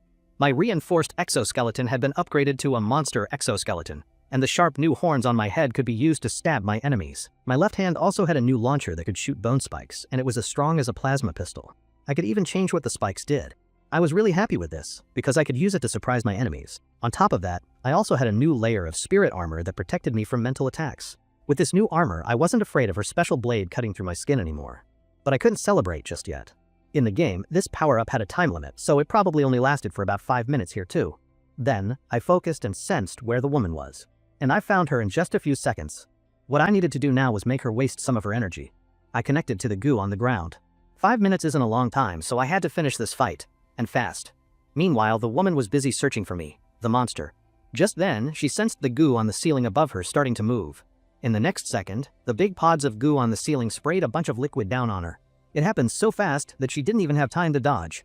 The goo rained down all over her face, and this made her absolutely furious. She was being played with over and over again by a creature she thought was her pet, so she just blasted a massive hole right in the side of the spaceship. Even from where I was, I could feel the whole ship shake violently. At the same time, I could sense her coming straight for me. I told number 26 to hang on tight, because I needed to wear down her patience just a little more. Then, I headed straight for the ship's main nuclear reactor. In there, she wouldn't be able to fight me with her full power, because even the smallest hit to the reactor would cause a massive explosion. No matter how many powers she had, there was no way she could survive a nuclear explosion. I was just one hallway away from the reactor core when the woman suddenly appeared right in front of me. She gave me a sweet smile and said, "There you are, you naughty little thing. I finally found you." Then, 2 sharp blades shot out from her arms. Sensing the danger, I quickly threw number 26 out of the way. The woman immediately swung her blades and sent out several energy waves. I couldn't dodge in time, so I had to just take the hits head on. After my evolution, I was definitely a lot tougher than before, but it seemed like I could now clearly see her attack movements. Normally, her attacks would have been way too fast for me to see. Was this because of my upgraded hypersenses? Seeing me take the hits, the woman was a little surprised. She didn't expect me to get this strong so fast. I used her moment of surprise to launch myself straight at her, but her reaction time was a lot faster than I ever would have guessed. She swung her blade right down at my chest, but for now, my plan was to keep pretending to be weak to make her let her guard down. At that moment, the woman could tell that my speed had gotten a lot faster, but to her, it was still not nearly enough. This whole fight was like a game of house to her. It was at that moment that I sensed my big chance had finally come. As she was recovering from her last attack, I quickly used my tail to wrap her up. Then, I immediately fired off the new bone spikes I had just gotten. Just as my surprise attack was about to hit her, her speed suddenly exploded. With just a single strike, she shattered all of my attacks. She said, "Very good, you're full of surprises." In the next second, a massive wave of power exploded out from her body. I could sense that this new power was dangerous, so I quickly backed away. But it was too late. In the blink of an eye, she had sliced right through my tail. Crap, this woman was seriously tough to deal with. Then she stepped on my severed tail because she knew I liked to fight up close. She said, "You're a fun little toy. I bet you've heard of red mist, right?" It was only then that I finally understood what that red smoke around her body was. Red mist is a predator from jungle planets. Its fur lets out a pheromone that makes you feel threatened. If she also had its power to create illusions, then I had to beat her before my power-up wore off. Panicking wasn't going to help me at all. I had to stay calm and wait for my chance, so I charged in and attacked her one more time. But the Helix Witch just seemed to find this whole thing very funny. To her, it just looked like I was getting desperate. I decided to use the same trick on her that I had used on the pirate leader, trade an injury for the kill. When I got in range, I sprayed a face full of my strong acid right at her. Even though I took a hit from her in the process, I got the result I was looking for, because for the Helix Witch, being outsmarted by her pet was the ultimate humiliation. So I used her anger as a distraction and fired a few bone spikes at her. But the Helix Witch seemed to get really flustered by the attack. After her red power-up faded, she still managed to block my attacks. Seeing that happen, I immediately understood what was going on. Even though she was super powerful, she had one big, fatal weakness. It seemed that she couldn't use 2 of her powers at the same time. First things first, I had to toss my small, squishy friend out of the danger zone. The witch came down like a blazing meteor, carving fiery paths through my carefully constructed nest. A searing arc of fire and sharpened metal came hurtling directly towards my newly evolved body. Her burning metal blade struck me with intense force, making me cry out in sudden agony. Through the searing pain, I realized my glowing red eyes could now follow her attack's path.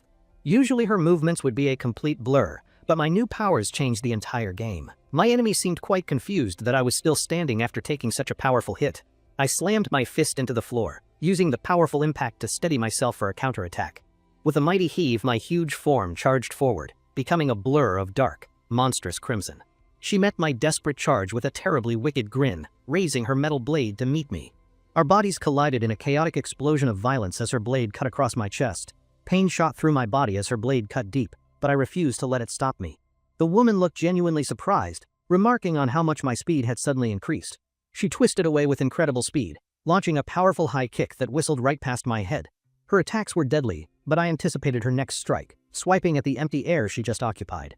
She laughed, certain my pathetic attacks were no match for her skills as our arms clashed together. Ignoring her taunts, I pressed forward with my assault, swiping at her with my clawed hand. Towering over her, I unleashed a powerful projectile strike directly from my new bone spike launcher. Her stunning blue eyes narrowed with intense focus as she prepared to counter my powerful attack. A sharp metallic sound echoed as she deflected the bone spike just inches from her beautiful face. Using her brief pause, I whipped my long, thick tail around to trap her waist tightly. She gave me a look of grudging respect before smoothly drawing a sharp combat knife. A menacing grin spread across her face as she admitted I had finally cornered her. A dreadful energy started pouring from her body as she activated her infamous red mist power. I staggered backward in total shock, disoriented by the psychic pressure as her hair turned red. She drove the knife deep into my tail, forcing me to release her from my grasp. With my focus shattered, tentacles burst from my back in a desperate effort to make distance. I screamed in both pain and frustration while retreating, spitting a stream of corrosive acid. She calmly stepped on one of my severed tentacles, crushing it completely under her foot. Enveloped in a swirling crimson aura, she complimented me for figuring out her red mist's weakness. My mind raced to process this new information. She was clearly not an easy opponent. I recalled data about the red mist gene, which came from a jungle predator that caused hallucinations. I had to beat this awful woman before my 5-minute power-up from the drug expired. Forcing myself to stay calm, I knew that panicking would not help me win this fight. I charged at her again with heavy footsteps which she met with a wild, manic laugh. Our bodies met with a deafening sound as her blades scraped against my hardened exoskeleton. My claws swiped through the air, but she was too fast, twisting away from my attack. In a desperate move, I sprayed a jet of acidic blood directly toward her face. The acid hit her, but her blade also cut my face, blinding one of my eyes. She screamed that I was boring her as her crimson aura flared up with intense energy. Not giving her a chance to recover, I fired a rapid volley of bone spikes. She just scoffed, easily swatting away one of the deadly projectiles with the back of her hand. As she defended, her hair flickered back to brown, her red mist ability deactivated for now. Her blade deflected another spike with a loud clang as she gritted her teeth in concentration. In that moment, everything finally clicked into place, and I understood how her powers worked. Just like players from my old world, she had powerful skills but a single, fatal weakness. My relentless attacks were finally getting on her nerves. As she grit her teeth in frustration, her voice suddenly dropped, losing its playful tone and becoming something far more menacing and cold. She told me I was starting to annoy her and that she might just kill me. Her threats were meaningless, as I was already focused on figuring out her power-switching delay. There had to be a gap, a brief moment when she was just a normal, vulnerable human. My strategy needed to change, so I lowered my stance and coiled my muscles like springs. With every ounce of speed I could muster, I exploded forward across the ruined floor. My goal was simple and clear. I was going to force her into making a fatal mistake. Suddenly, a memory that was not my own flooded into my mind from my little companion. His home was a harsh environment with freezing temperatures, but he never thought it was so bad. He was never truly alone, because he was always surrounded by others who protected him. His kind were weak, and lived in constant fear of the monstrous predators that hunted them. He soon discovered a unique power he could use to protect his family from the predators. Over time, he became the leader of his pack, but his life remained a simple one. The memory continued, showing him huddled together with his pack, sharing food and simple happiness. However, he would soon learn that his peaceful and simple existence was incredibly fragile. A terrifying mechanical claw descended from the darkness, shattering his happiness in an instant. As he heard the others screaming in terror, a desperate hope rose up from within him. He hoped he could fulfill his duty as the pack's leader by unleashing his crackling energy. All of his strength was poured into the attack to protect his loved ones from capture. For a fleeting moment, he truly believed that he had successfully protected everyone from harm. Sadly, that was not the case, as the mechanical arms were simply too strong for him. There was no miracle for him, only the crushing weight of exhaustion as his energy faded. After years spent in darkness, the young leader woke up inside a stinking, chemical-filled tank. From inside his glass prison, he was cruelly forced to watch terrible images on a screen. The screen showed the miserable deaths of everyone he had failed to protect from his pack. A cruel researcher with a dead-eyed smile held up his last remaining kin, giving him a new name. At the bottom of that horrible place, he prayed for someone, anyone, to come help him. His desperate prayer was for a protector, and I was the one who answered that call. The Helix Witch let out a furious scream, her patience now completely gone from this fight. I countered her outburst by firing a massive, supercharged bone spike directly from my launcher. She yelled about my petty tricks while effortlessly deflecting all of my incoming bone projectiles. My new tail lashed out in a wide arc, attempting to knock her completely off balance. She ducked under the attack with incredible speed, her eyes burning with intensity as she closed in. With a deft move, she grabbed my tail and twisted, using it as an anchor. Her blade cut cleanly through, severing my tail and sending a spray of my acidic blood. The acid splattered across her, and she cried out as it sizzled against her skin. Before she had a chance to recover, I lunged forward and grabbed her fist, stopping her. I always knew that she would have some kind of powerful defensive skill to use. As I squeezed, her skin began to glow, and I realized she had a superalloy skin. Suddenly, she landed a powerful undercut to my midsection that caught me completely by surprise. She snarled that a pet who bites its owner needs to be taught a very painful lesson. A pained roar escaped from my lips as the blow sent a shockwave through my body. Skidding to a halt, I taunted her that she would need to do much better. I lunged forward, my massive form appearing behind her in an instant while her skin was active. My powerful claws wrapped around both of her shoulders, my grip as strong as iron. With a tremendous roar, I lifted her into the air, much to her complete surprise. The great weakness of her superalloy skin was that it weighed her body down significantly. Thinking this might be my only chance, I slammed her body into the ground hard. She screamed with pure rage, her face contorted as her eyes blazed with furious light. Red lightning crackled around her hands as she channeled a massive amount of energy into her blades. A jolt of panic ran through me as I scrambled backward to get out of range. She unleashed her attack, a devastating wave of fiery slashes that filled the entire corridor. The world turned into a whirlwind of fire, incinerating my nest and everything in its path. I braced for the impact, knowing I just needed to hold on for a little longer. Then, I saw it, the briefest of pauses in her assault, giving me my chance. I burst through the remaining flames, my body glowing with a strange purple energy. She laughed, leaping into the air with a smug grin, believing I had completely missed. Her eyes suddenly widened in shock as she finally realized her terrible, fatal mistake. From the other side of the room, I watched her with cold, glowing satisfaction. I told her that I was sorry to disappoint her, but I did not miss my target. From the very start of our intense and destructive battle, she was never my target. A hidden spore on the floor erupted, and a powerful suction began to pull her in. She cursed as she tried to hold her ground by plunging her blade into the floor. The woman turned, her eyes wide with panic as she understood my carefully orchestrated plan. With nowhere to go, the suction relentlessly pulled her closer and closer toward my position. I told her with cold triumph that I had been waiting for this exact moment. She screamed in desperation, refusing to accept that she was going to die in this place. Veins bulged on her arms as she clenched her fists, gathering all her remaining power. She was forcing her body to activate 2 skills at once in a suicidal last effort.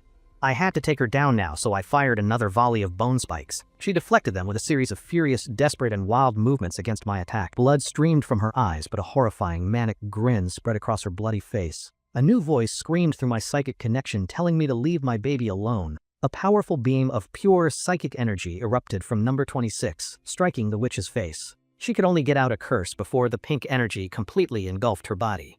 The psychic blast detonated with a silent, violent boom, the purple energy washing over everything.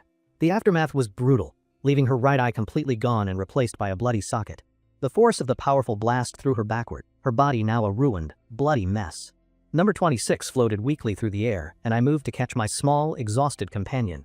I caught his small, trembling body gently in my hand, feeling a strange sense of pride. The witch's lifeless body floated in the air, so I caught her with another tail. Number 26 told me not to let go, so I promised him I would not. I glanced at him, wondering where he got such an incredible amount of psychic energy from. I filed the thought away for later, knowing that our survival was the only thing that mattered. I began dragging the witch's unconscious body away, leaving a trail of blood on the floor. I let out a heavy breath as the adrenaline from the fight finally began to fade. Dragging her through the ruined corridors, I knew we had to find a way to escape. I noticed the hole I made in the ship, but the environmental systems were not working. Any remaining crew would have surely fixed it by now, or at least tried to stabilize it. But no one was left except the pirates, who were too busy hiding from me. A low, rumbling screech escaped my throat as I realized this entire ship was done for. Just then, my small companion telepathically asked me what was wrong with my arm. My armored hand began to crumble away, the bone underneath becoming visible as the skin shed. The same thing was happening to my tail and the rest of my powered-up body. The effects of the powerful drug were wearing off, and my temporary evolution was ending. I had hoped the power boost would last longer, but I was glad it did not hurt. Still, I had gained something far more important as I licked her blood from my lips.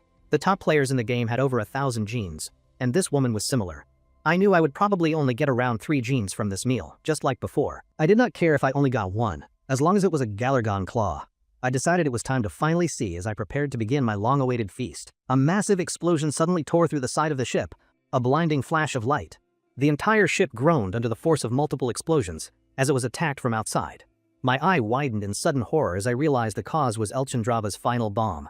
My predator instinct screamed at me that I only had about 5 minutes left to escape. I hoisted the witch's body onto my back. I needed to get to an escape pod. But it would take at least 5 minutes to get there, and I knew I'd never make it. Looking at my companions, I knew I had to find another, much faster way to escape. My eyes landed on a high-powered plasma cannon, and a reckless, brilliant idea sparked in my mind. I grabbed the heavy weapon, its metallic frame feeling cool and powerful against my sharp claws. Number 26 commented on how sparkly the weapon was as I clicked off its safety mechanism. My claws moved with purpose, setting the weapon's charge to its absolute maximum power level. The cannon whirred to life, its energy cells glowing brighter as the charge quickly reached 100%. I aimed the cannon and blasted a new, much faster way out through the wall. The blast was as bright as the sun, filling the entire area with blinding white light. I told my small companion to hold on tight, and he chirped back that he was okay. I immediately lunged through the new hole I had created with the powerful plasma cannon. We flew through the gaping hole along with the cannon, out into the vacuum of space. From outside, air was being sucked out of the ship due to the pressure difference. Having no way to change my course, I used a grabber from my hand to pull me closer. There was a piece of equipment on the ship where I made contact and pulled myself back. I used the anchor point to swing across the zero-gravity expanse with my precious cargo. My detached tail hooked onto the manual release lever of a heavy blast door on the ship.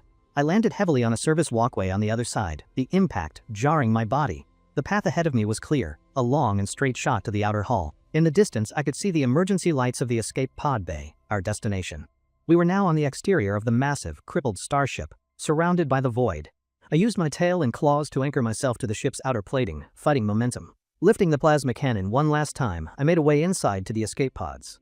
A focused beam of energy sliced through the reinforced metal, blasting the hatch clean off. I thanked the inanimate object for its help, before tossing the depleted cannon into deep space. Number 26 exclaimed that this was fun as I scurried across the hull toward the pod. As I reached the bay, I noticed one of the escape pods was already open. I thought to myself that this would at least save me the trouble of breaking one open. I told my small companion to hold on to anything he could grab onto, and he agreed. But then, a hulking figure staggered out from the shadows. It was the pirate Elchandrava.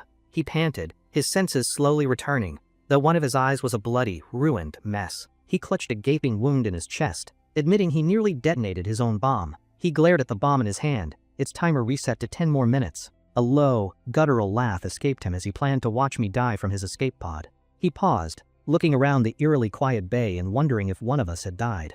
Taking a heavy step forward, he felt a sudden surge of renewed resolve and prepared to leave. He came face to face with a portly man in a uniform who let out a terrified shriek. It was Captain Samuel Yu, who had been hiding this whole time, too afraid to leave. The captain, trembling with fear, pulled out a large double-barreled pistol and pointed it at him. He stammered that it was a plasma pistol, but the pirate just scoffed at his threat. The pirate smirked, telling the captain that he should unlock the safety before threatening someone. In that moment of hesitation, the pirate struck, his fist connecting with the captain's jaw. The captain went down hard, crashing onto the cold metal floor with a loud thud.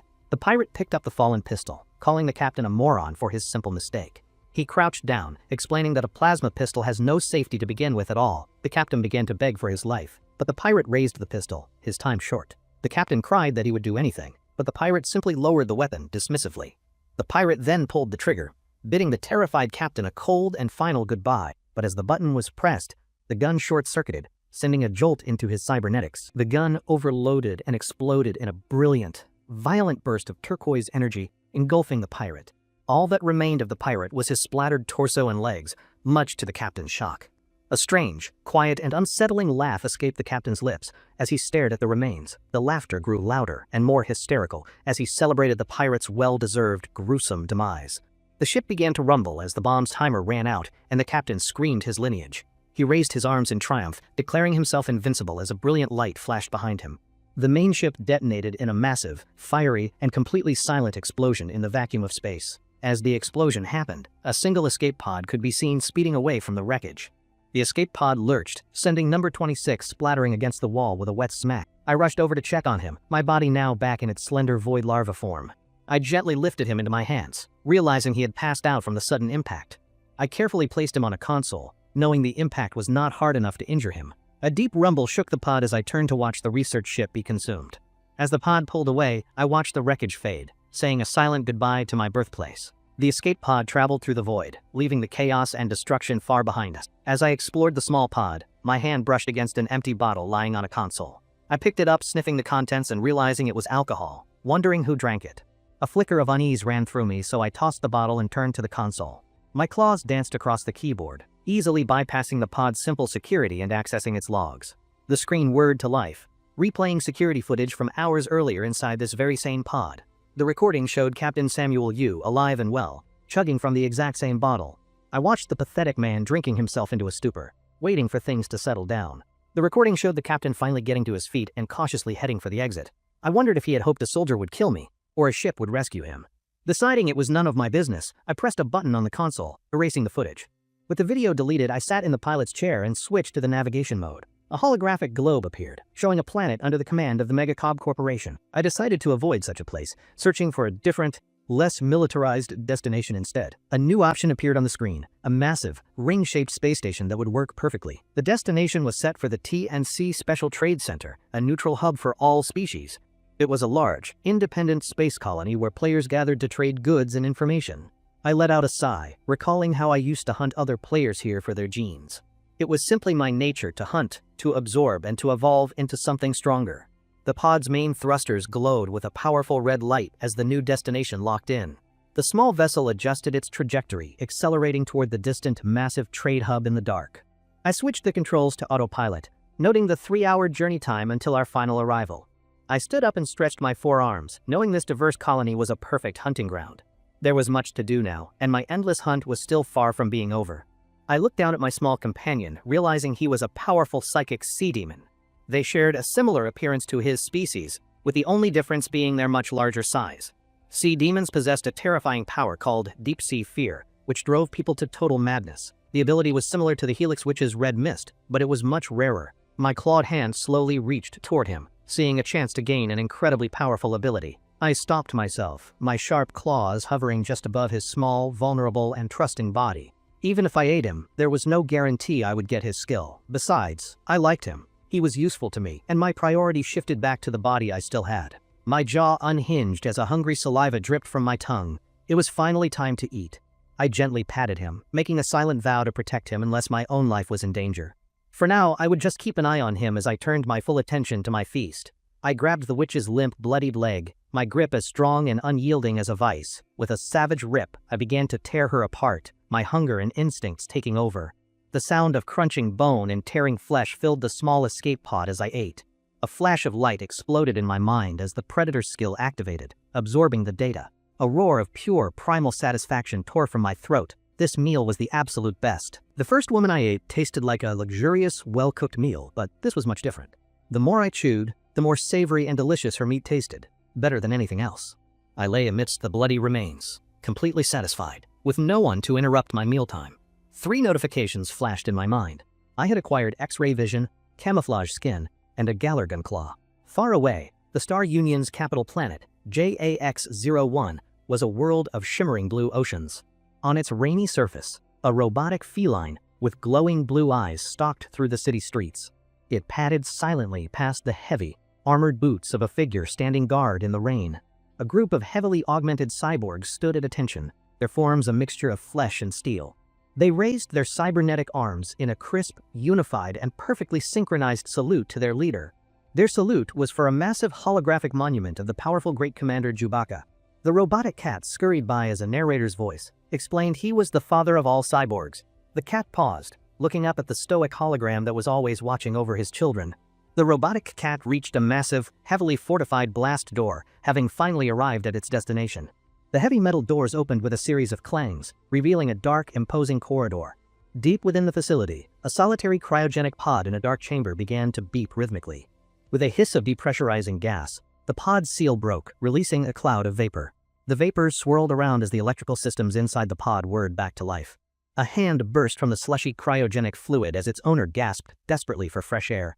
A woman with long, dark hair emerged, coughing and sputtering as she took her first breath. She caught her breath, her eyes wide with a mixture of confusion, fury, and disbelief. She looked down at her own body, wondering if this was some kind of spare clone. She rose from the pod, a disgusted scowl on her face, hating that she was reborn. As she stepped out, a trail of slimy liquid dripped from her leg, feeling totally unnatural. She walked toward a nearby console, leaving wet footprints behind, her expression hardening with purpose. She commanded the console to show her the gene modification of her current clone body. The console displayed a warning that some genes were not updated, and she grit her teeth. She screamed that all her collected genes were gone, and smashed her fist into the screen. Her body crackled with untamed energy as she vowed to rip my brains out for this. Meanwhile, our escape pod glided into the bustling port district of the TNC Special Trade Center. In a quiet control tower, a man with long hair was relaxing, listening to his music. He sat with his arms crossed, completely at ease, the picture of a man bored at work. A voice crackled through his headset, asking if he was busy, much to his annoyance. His partner explained that a megacab escape ship had entered the area on autopilot and was unresponsive. He was told there might be something wrong with it, so he sighed and went to check. His vehicle sped along the massive docking platform as he wondered where the ship was from. He pulled up beside the sleek, dark vessel, noticing its advanced, non-standard design immediately. He stepped out of his vehicle, impressed by how expensive the small escape pod looked. He walked to the pod's service port and connected an external power cable to the ship. The pod's main hatch whirred open, revealing a dark, completely silent interior that seemed empty. He wondered why the lights were off as he stepped inside, using a flashlight to look around. His foot stepped in something wet and slimy on the floor, and he paused in confusion. He looked up and saw a thick, white, gooey substance dripping from his curious hand. A larger strand of the white goo trickled down from the ceiling directly above his head. His eyes followed the source of the drip, and his flashlight beam landed right on me. Later, two of Carpenter's coworkers wondered where he was, as one mentioned he had left early. One pointed him out, confused, since Carpenter supposedly needed extra money for a new house. His friend called out, but his voice caught in his throat as he saw his colleague's face. A deep sense of unease washed over the man as he realized something was terribly wrong. Carpenter just stood on the stairs, surrounded by a strange, swirling dark aura at his feet. His face was an emotionless mask, and his eyes were completely black, which was very unnerving. The coworkers asked why he was leaving, but he just replied coldly that he was busy. He walked away without another word, leaving his friends to wonder what he told the chief. One man was annoyed by his rudeness, while the other just told him to let it go. At the top of the stairs, my glowing red eyes revealed the truth of my perfect disguise. I continued on my way, the shadowy aura of my mimicry clinging to my feet as I walked. I moved through the deserted industrial corridors, my new human form granting me easy access everywhere. My gait was slightly unnatural, a subtle hint of the monster hidden just beneath the surface. Once the coast was clear, I peeked out from behind a pillar, my true form revealed again. I felt a deep satisfaction, knowing my new mimicry characteristic was more effective than I had imagined. I had fused the camouflage skin with my imitation organ, creating a powerful new mimicking organ. This new ability analyzes my victims and emits a pheromone, making others see me as them. It had weaknesses, as it didn't work on cameras or mirrors, which could reveal my identity. The mimicry also created an unsettling uncanny valley effect that could make people suspicious over time. Despite its flaws, it was a useful tool as I absorbed the last of my recent meal. I tested another new power, my arm transforming into the massive, razor-sharp claw of Galargon. My new X-ray vision ability would be much more useful later on for future gene fusions.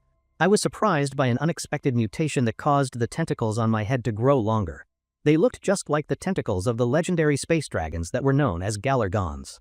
Unsure how it happened, I was pleased, thinking the tentacles were an even better weapon than the claw. With 4 superpower-related traits, I was now much closer to unlocking a superpower type with my evolution. Number 26 complained that I was holding her a bit too tightly in my current excitement. I told my small companion to bear with me for a moment and immediately loosened my grip. I remembered visiting this massive trade center countless times in a game, but now I was here for real. This place looked impressive on the outside, but I knew it was the perfect hunting ground for me. The station was divided into 4 districts around a central administrative area with varying security levels. The entertainment district was a dazzling place where the elite came to unwind with hired slaves. The residential district was dangerous in a different way, a place where people disappeared without notice. The choice was obvious. I just had to watch out for the occasional security android on patrol. I perched atop a high-rise building, contemplating how I was going to get down to the streets. My options were the sewers or an underground railroad, both built at the same time as the city. However, water was a valuable resource in space, so the sewers were likely under heavy maintenance. It was a shame, but I knew the underground railway was the only logical choice for me now. In my human disguise, I walked through the back alleys, searching for a hidden passage I remembered. I scanned the dilapidated walls, looking for the secret entrance that I knew was hidden here. A faint, predatory grin touched my human lips as I finally spotted what I was looking for. At the end of a dead-end alley, I found the heavy, reinforced blast door I remembered. I dropped my disguise, knowing that only I knew about the secret places I approached. My claws wrapped around the thick, rusty wheel lock, and I began to turn it with effort. The heavy door creaked open just enough for me to peer into the darkness on the other side. My long, skeletal tail was the last part of me to slip through the narrow gap. I was now inside an abandoned underground railroad, my very own special, private passage through the city. Elsewhere, a monstrous, shark-like creature let out a deafening and terrifying roar of pure rage. A team of officers struggled to restrain the massive beast, yelling for a tranquilizer gun to help. A cyborg officer with a smug look on his face wondered who brought in the creature. A female officer yelled at her boss, a calm-looking cyborg who was casually walking away from the chaos. She screamed in disbelief that he was leaving them to deal with the monster all alone. He gave a casual wave, telling her to come back before she was hurt by the creature. The cyborg arrived in the glittering, neon-drenched and very busy entertainment district of the station. He stepped up to a terminal in a lounge where fantasies were said to come true. He browsed through a selection of profiles on the screen, wondering who he should pick today. His eyes landed on one of the profiles, and he was surprised to see his coworker.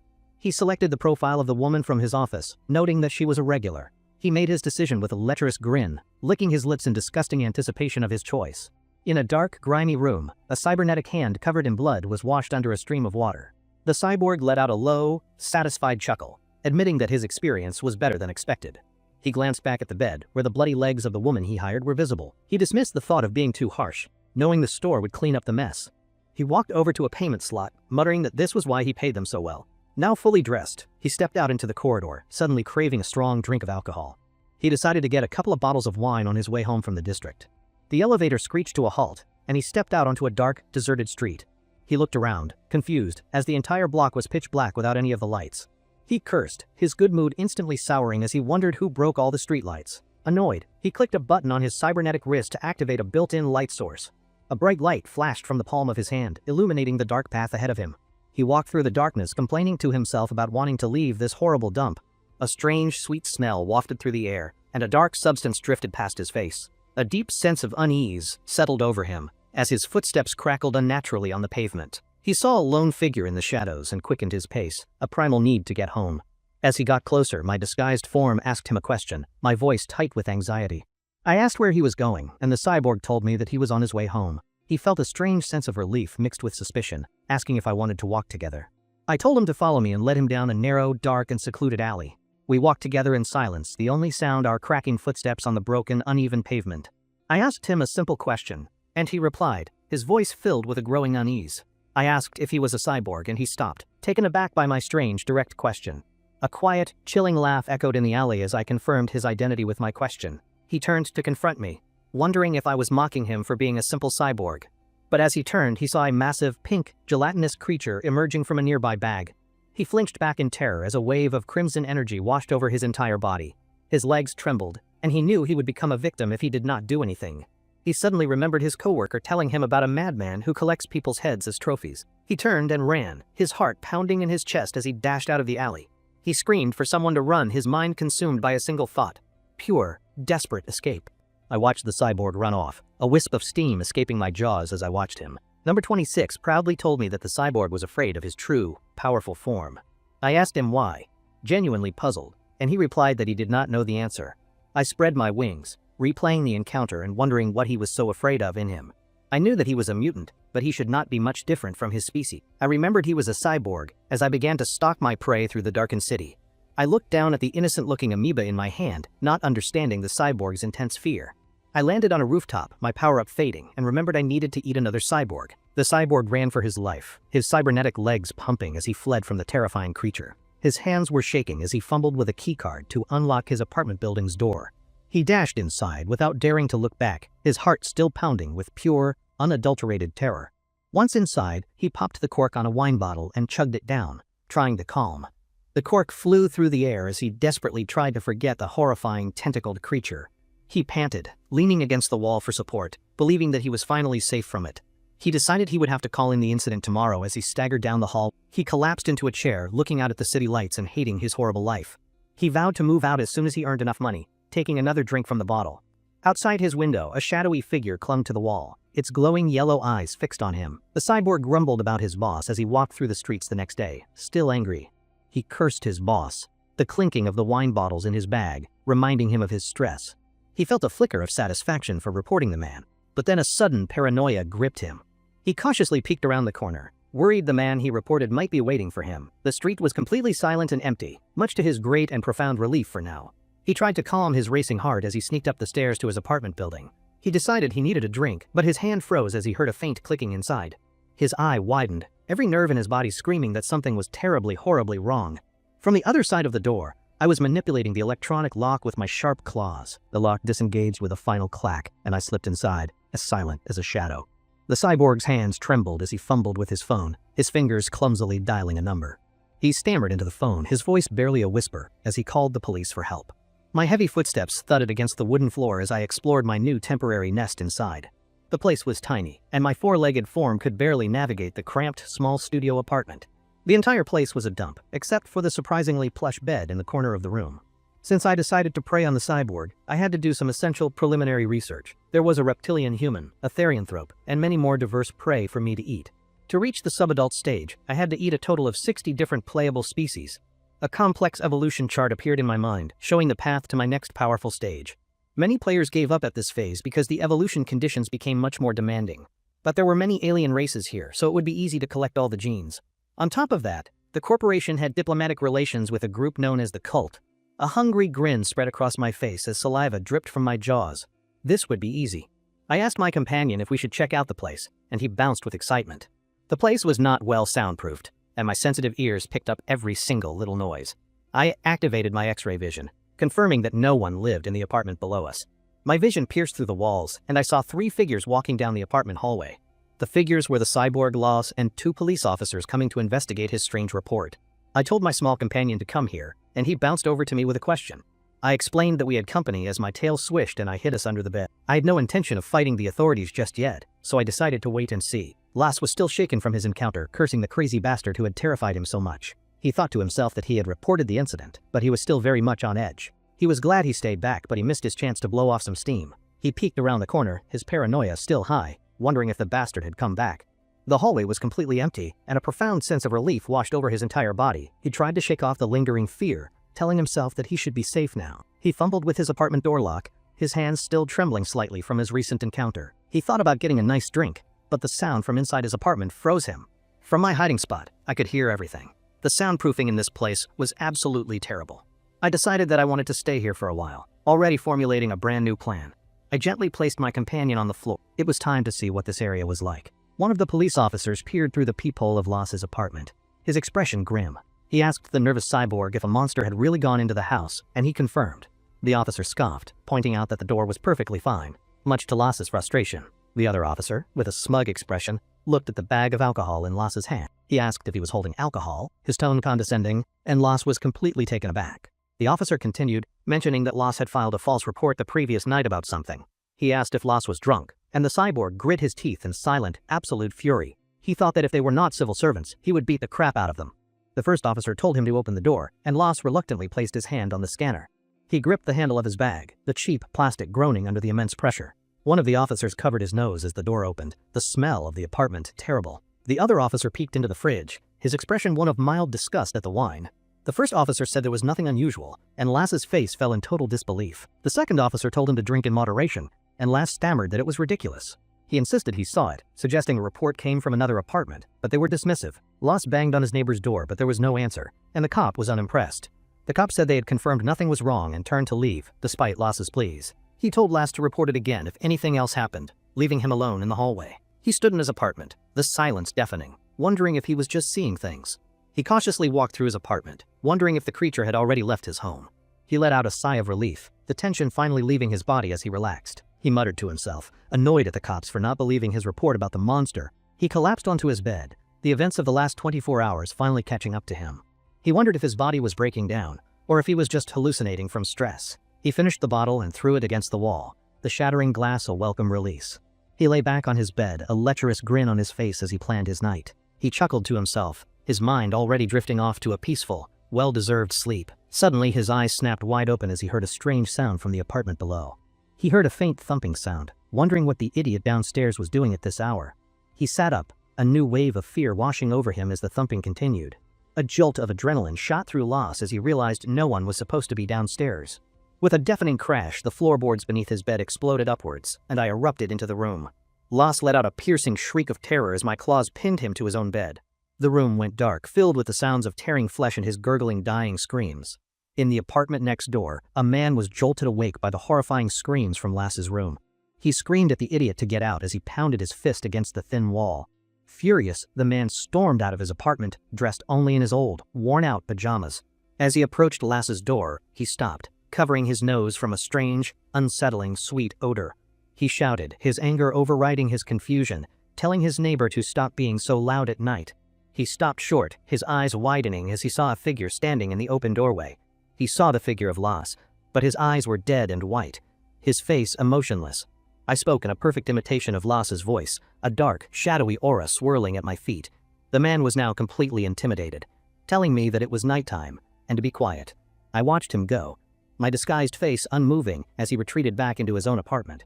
The illusion melted away, my human face dissolving to reveal my true blood-soaked maw beneath my disguise.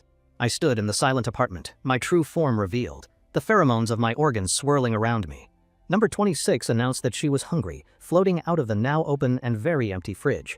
I looked down at the mangled remains of Lass's body, deciding I should eat the rest too. I took a bite of the cyborg's arm and immediately spit it out in utter disgust.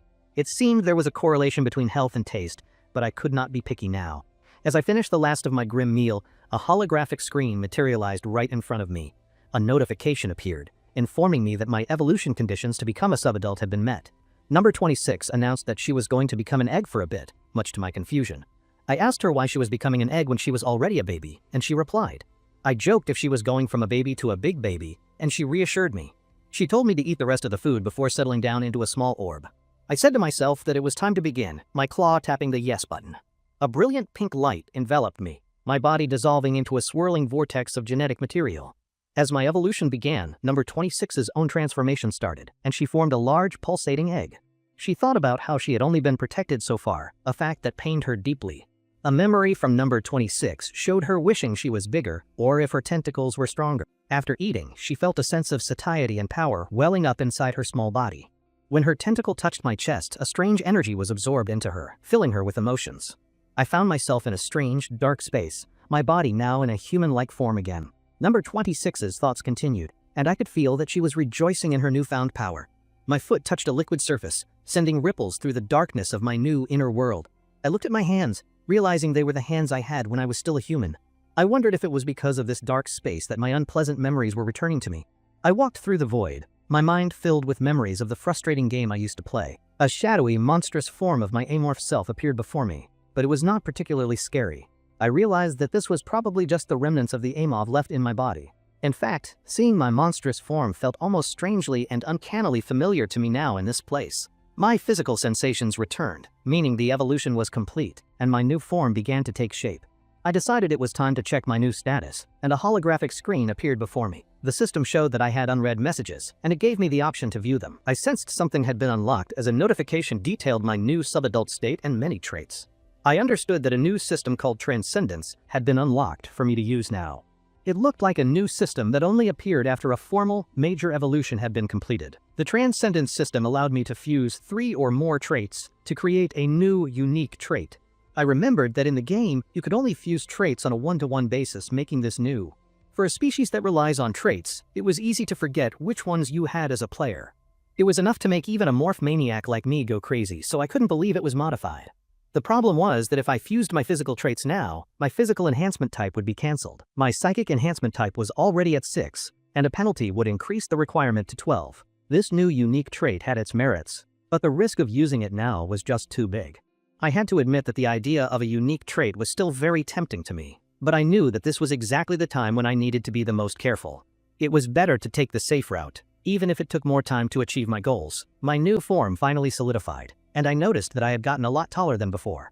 I was now larger, more powerful, and covered in a thick, chitinous armor with massive horns. Number 26 asked if my powered-up state was gone for good, and I confirmed it was temporary. She exclaimed with delight at my new big baby form, and I asked her if I changed. I looked down at myself, then back at her, puzzled by her very strange and excited reaction. It was then that I noticed something different about her, as she now had more tentacles. I picked her up, examining her more closely and wondering what had happened to her while I evolved. I asked what the new appendages were, and she replied that something had just grown out of her. I asked if it was from that time, and she confirmed it was when she touched my egg. I looked at the sharp saw-like tentacles, realizing they were the sea demon's powerful weapons for attack. It all made sense now. She must have absorbed some of the energy I released during my evolution. Number 26 declared proudly that she could now protect her baby with her new tentacles.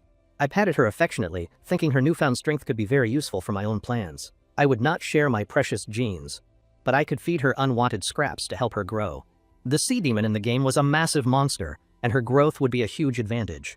My hunger returned, and my eyes drifted to the wall of the neighboring apartment, my next target. I told her it was time to go eat the rest, and she chirped in agreement, ready. The scene shifted as a narrator explained that humanity had shifted its focus to new frontiers in space. A company called TNC grew into a corporate juggernaut with a new and ambitious motto for humanity. They grew their reach through ambitious projects like the complete and total terraforming of the planet Mars. Their projects included solar system stations and massive orbital colony construction throughout the entire galaxy for humanity. Thanks to their efforts, countless alien races now visited daily to witness humanity's great architectural milestone. A result was the first space city connecting the solar system to outer space, the TNC Trade Center. In an office, a person was being questioned about a 3% drop in the incoming supplies. The scene shifted to the Monument Tower in the administrative district, a symbol of TNC's immense power. A blonde woman was informed that production had dropped on 2 of their planets, and she understood. A horned woman, Pizarro, sweated nervously as the blonde woman explained the dire situation to her. The blonde woman explained that the entertainment district generated a huge portion of their total revenue. The blonde woman asked the nervous Pizarro if she knew what was most important to a merchant. Pizarro asked if it was credits, and the blonde woman replied that was also important, of course. She explained that the most important thing was credibility, and what would happen if they lost it. Her piercing green eyes seemed to look right through Pizarro as she explained the situation to her. The blonde woman asked if Pizarro understood, and she stammered that she would take it to heart. She continued that this was a crucial time, as the first board meeting was scheduled to be held. A massive number of tourists would be coming, so they could not afford to make any mistakes. The blonde woman sat at her desk, rubbing her temples and wishing she had more than one body. She issued a series of commands to her subordinates to meet the quota and get results. There were 2 main surnames in the TNC Corporation, Thompson and Chamberlain, who were rivals. The winner of the competition between the 2 families would become the new head of the TNC. The blonde woman clenched her fist, knowing that things could turn bloody if Thompson won the competition. The Chamberlains had held power for generations, so the Thompsons were desperate to take it this time. Pizarro interrupted her thoughts, handing her a list of VIPs who had requested to visit for the event. She asked if Kisaraji Yujin would be attending, a hint of concern in her calm, cool voice. Pizarro informed her that they would not be attending the board meeting, only sightseeing, which was a relief. The woman muttered about the usurper as her finger tapped on her keyboard, accessing his file. The reason he was called that was simple. He was the only one who seized power through rebellion. He had murdered the rightful heir and turned his own daughter into his personal, obedient Then, he had killed or tortured other clansmen and nobles with a completely straight, emotionless face. She knew he was a psychopath, but he was also very competent, which made him very dangerous. She knew that turning back now was simply not an option for her or her family. After the previous leader's death, he had been ruling for nearly a century, a true monster. She asked how long until the next item on her schedule, and Pizarro replied that it was 10 minutes. Her schedule involved inspecting facilities and a discussion on security systems for the administrative districts. She thought that failure was the mother of success, her eyes hardening with a newfound resolve. But she did not know that a terrifying threat had already rooted itself in her territory. The man screamed as blood poured from his mouth and eyes, his life ending in pure terror. Monstrous claw tore through his chest as my form became a blur of speed and violence. Number 26 asked if the sandwich she found was tasty, and I simply replied that it was. I looked around the clean apartment, noting that it was much more livable than the cyborg's house. My eyes landed on the fresh corpse, the man's internal organs now completely and fully exposed to me. I could eat the fresh meat now, but I knew there was still much more work to do. I told my companion that I would pop over to the next house, and she told me to be careful. I found the man's glowing smartphone and picked it up, my sharp claw tapping the screen. My first task was cleanup, so I needed to find his personal communication gear to proceed. I scrolled through the contacts, noting that most office workers hated their bosses, and found one. The cyborg's name was Ras, and I wondered if the contact labeled bastard was his boss. A voice on the other end answered, asking if I was out of my mind, and I replied. The voice screamed at Ras for what he was doing, and I calmly told him I quit. He yelled that he knew this would happen someday as I ended the call with him. I knew sending a resignation letter from a company laptop would be the perfect alibi for me. With that handled, it was time to look into Ras's other contacts and personal information. I accessed the smuggled animal surveillance team's seizure inventory, a treasure trove of genetic material for me. Even a quick glance at the inventory showed a wide and very promising variety of species. For now, I would use Ras's identity to reach the middleman and get what I wanted. I would use his identity to get close, eat them, and forge the necessary transfer documents. I thought about how the big cyborg had left a lot behind for me to use. If only he had tasted better, it would have been the perfect and ideal situation for me. My small companion told the dead man that her baby was now finally back home with her. I told her I would not eat the rest of the corpse, but she scolded me for being picky. I conceded, telling her I would take the legs and she could eat the rest of him. She happily covered the corpse's face and began to dissolve it, telling me I could eat it all. I told her I would go find something much tastier to eat as I turned to leave. For now, I decided to put the leg in the fridge for later, after my mission was complete. I scrolled through Raz's contacts again, wondering who I should call next on his phone. I needed to find someone who would be forgotten quickly if they suddenly, mysteriously disappeared. I knew that if the person in charge disappeared, it would cause a scene, which was no good. I figured it was probably a friend who enjoyed the same unspeakable, horrible hobbies as Raz. I found someone he talked to a lot, a person whose name was simply listed as Lloyd. There was a shop in the trade center that was famous in the game I used to play. If this Lloyd was also into shady stuff, he might know something about the middleman I sought. They had been in contact until yesterday, so I figured they must have been pretty close. I saw his last message and started typing a new one, hoping to get some information. Lloyd asked what I was going to do now, and I replied that I would do the same. He asked what I meant, and I told him I would continue with smuggling and similar activities. He reminded me that I had said I would not do dangerous work anymore, and I agreed. I asked him if he wanted to meet up and talk today, and he seemed hesitant. I feigned desperation, and he finally took the bait, telling me he would email the info. He asked what time we were meeting, and I suggested 9 p.m. at the Port District. He was surprised I wanted to meet, but I told him about a bar I knew. It would be easier to eat him after he was done for the day, I thought. I knew he would not be lonely for long, as he would be joining Raz soon enough. Number 26 wiggled happily on the floor, telling me that she was finally completely full. The meeting was set, and I wondered what I should do with my time until then. I decided to get some proper sleep and gently patted my small, full companion. I decided to read the seizure inventory before meeting Lloyd, and I saw mountain crawlers on it. I was shocked to see that they had even caught an outspacer, a very rare creature. The destination for number 20 was blank, which meant the outspacer was still here on the station. Playing as them in the game made you the hive queen, growing your swarm by absorbing DNA. Outspacers were an alien species from beyond the cosmos, a truly formidable and powerful race. I knew that if they were not locked samples, I could still get their predatory traits. Like my own species, they were a late-blooming species with completely different gameplay that I disliked. I knew that getting the traits I wanted from them would ultimately come down to pure luck. There were not many with over 10 units, so I might not gain much in traits. I knew that my next target, the man named Lloyd, should be coming here very soon. Number 26 nudged me, asking if we could go out together for a little bit. She asked where we were going, and I told her she would see when we got there. I leaped from the building, my powerful form soaring through the dark, starry night air above. I landed heavily on a rooftop, my companion held securely in one of my 4 hands. I scaled the side of a skyscraper, my sharp claws finding purchase in the cold, hard metal. I told my companion that it was finally time to begin my hunt in this new city. My super senses activated, the world around me becoming a symphony of sounds and vibrations. I could see the entrance to the underground tunnel, and I knew we had to keep going. Number 26 asked what was wrong as a tall, slender android stomped into the dark alley. My super sense zoomed in on the android, which had a combat use arm attached to its hip. I was surprised to see it was a Gauss rifle, a strange weapon for a simple android.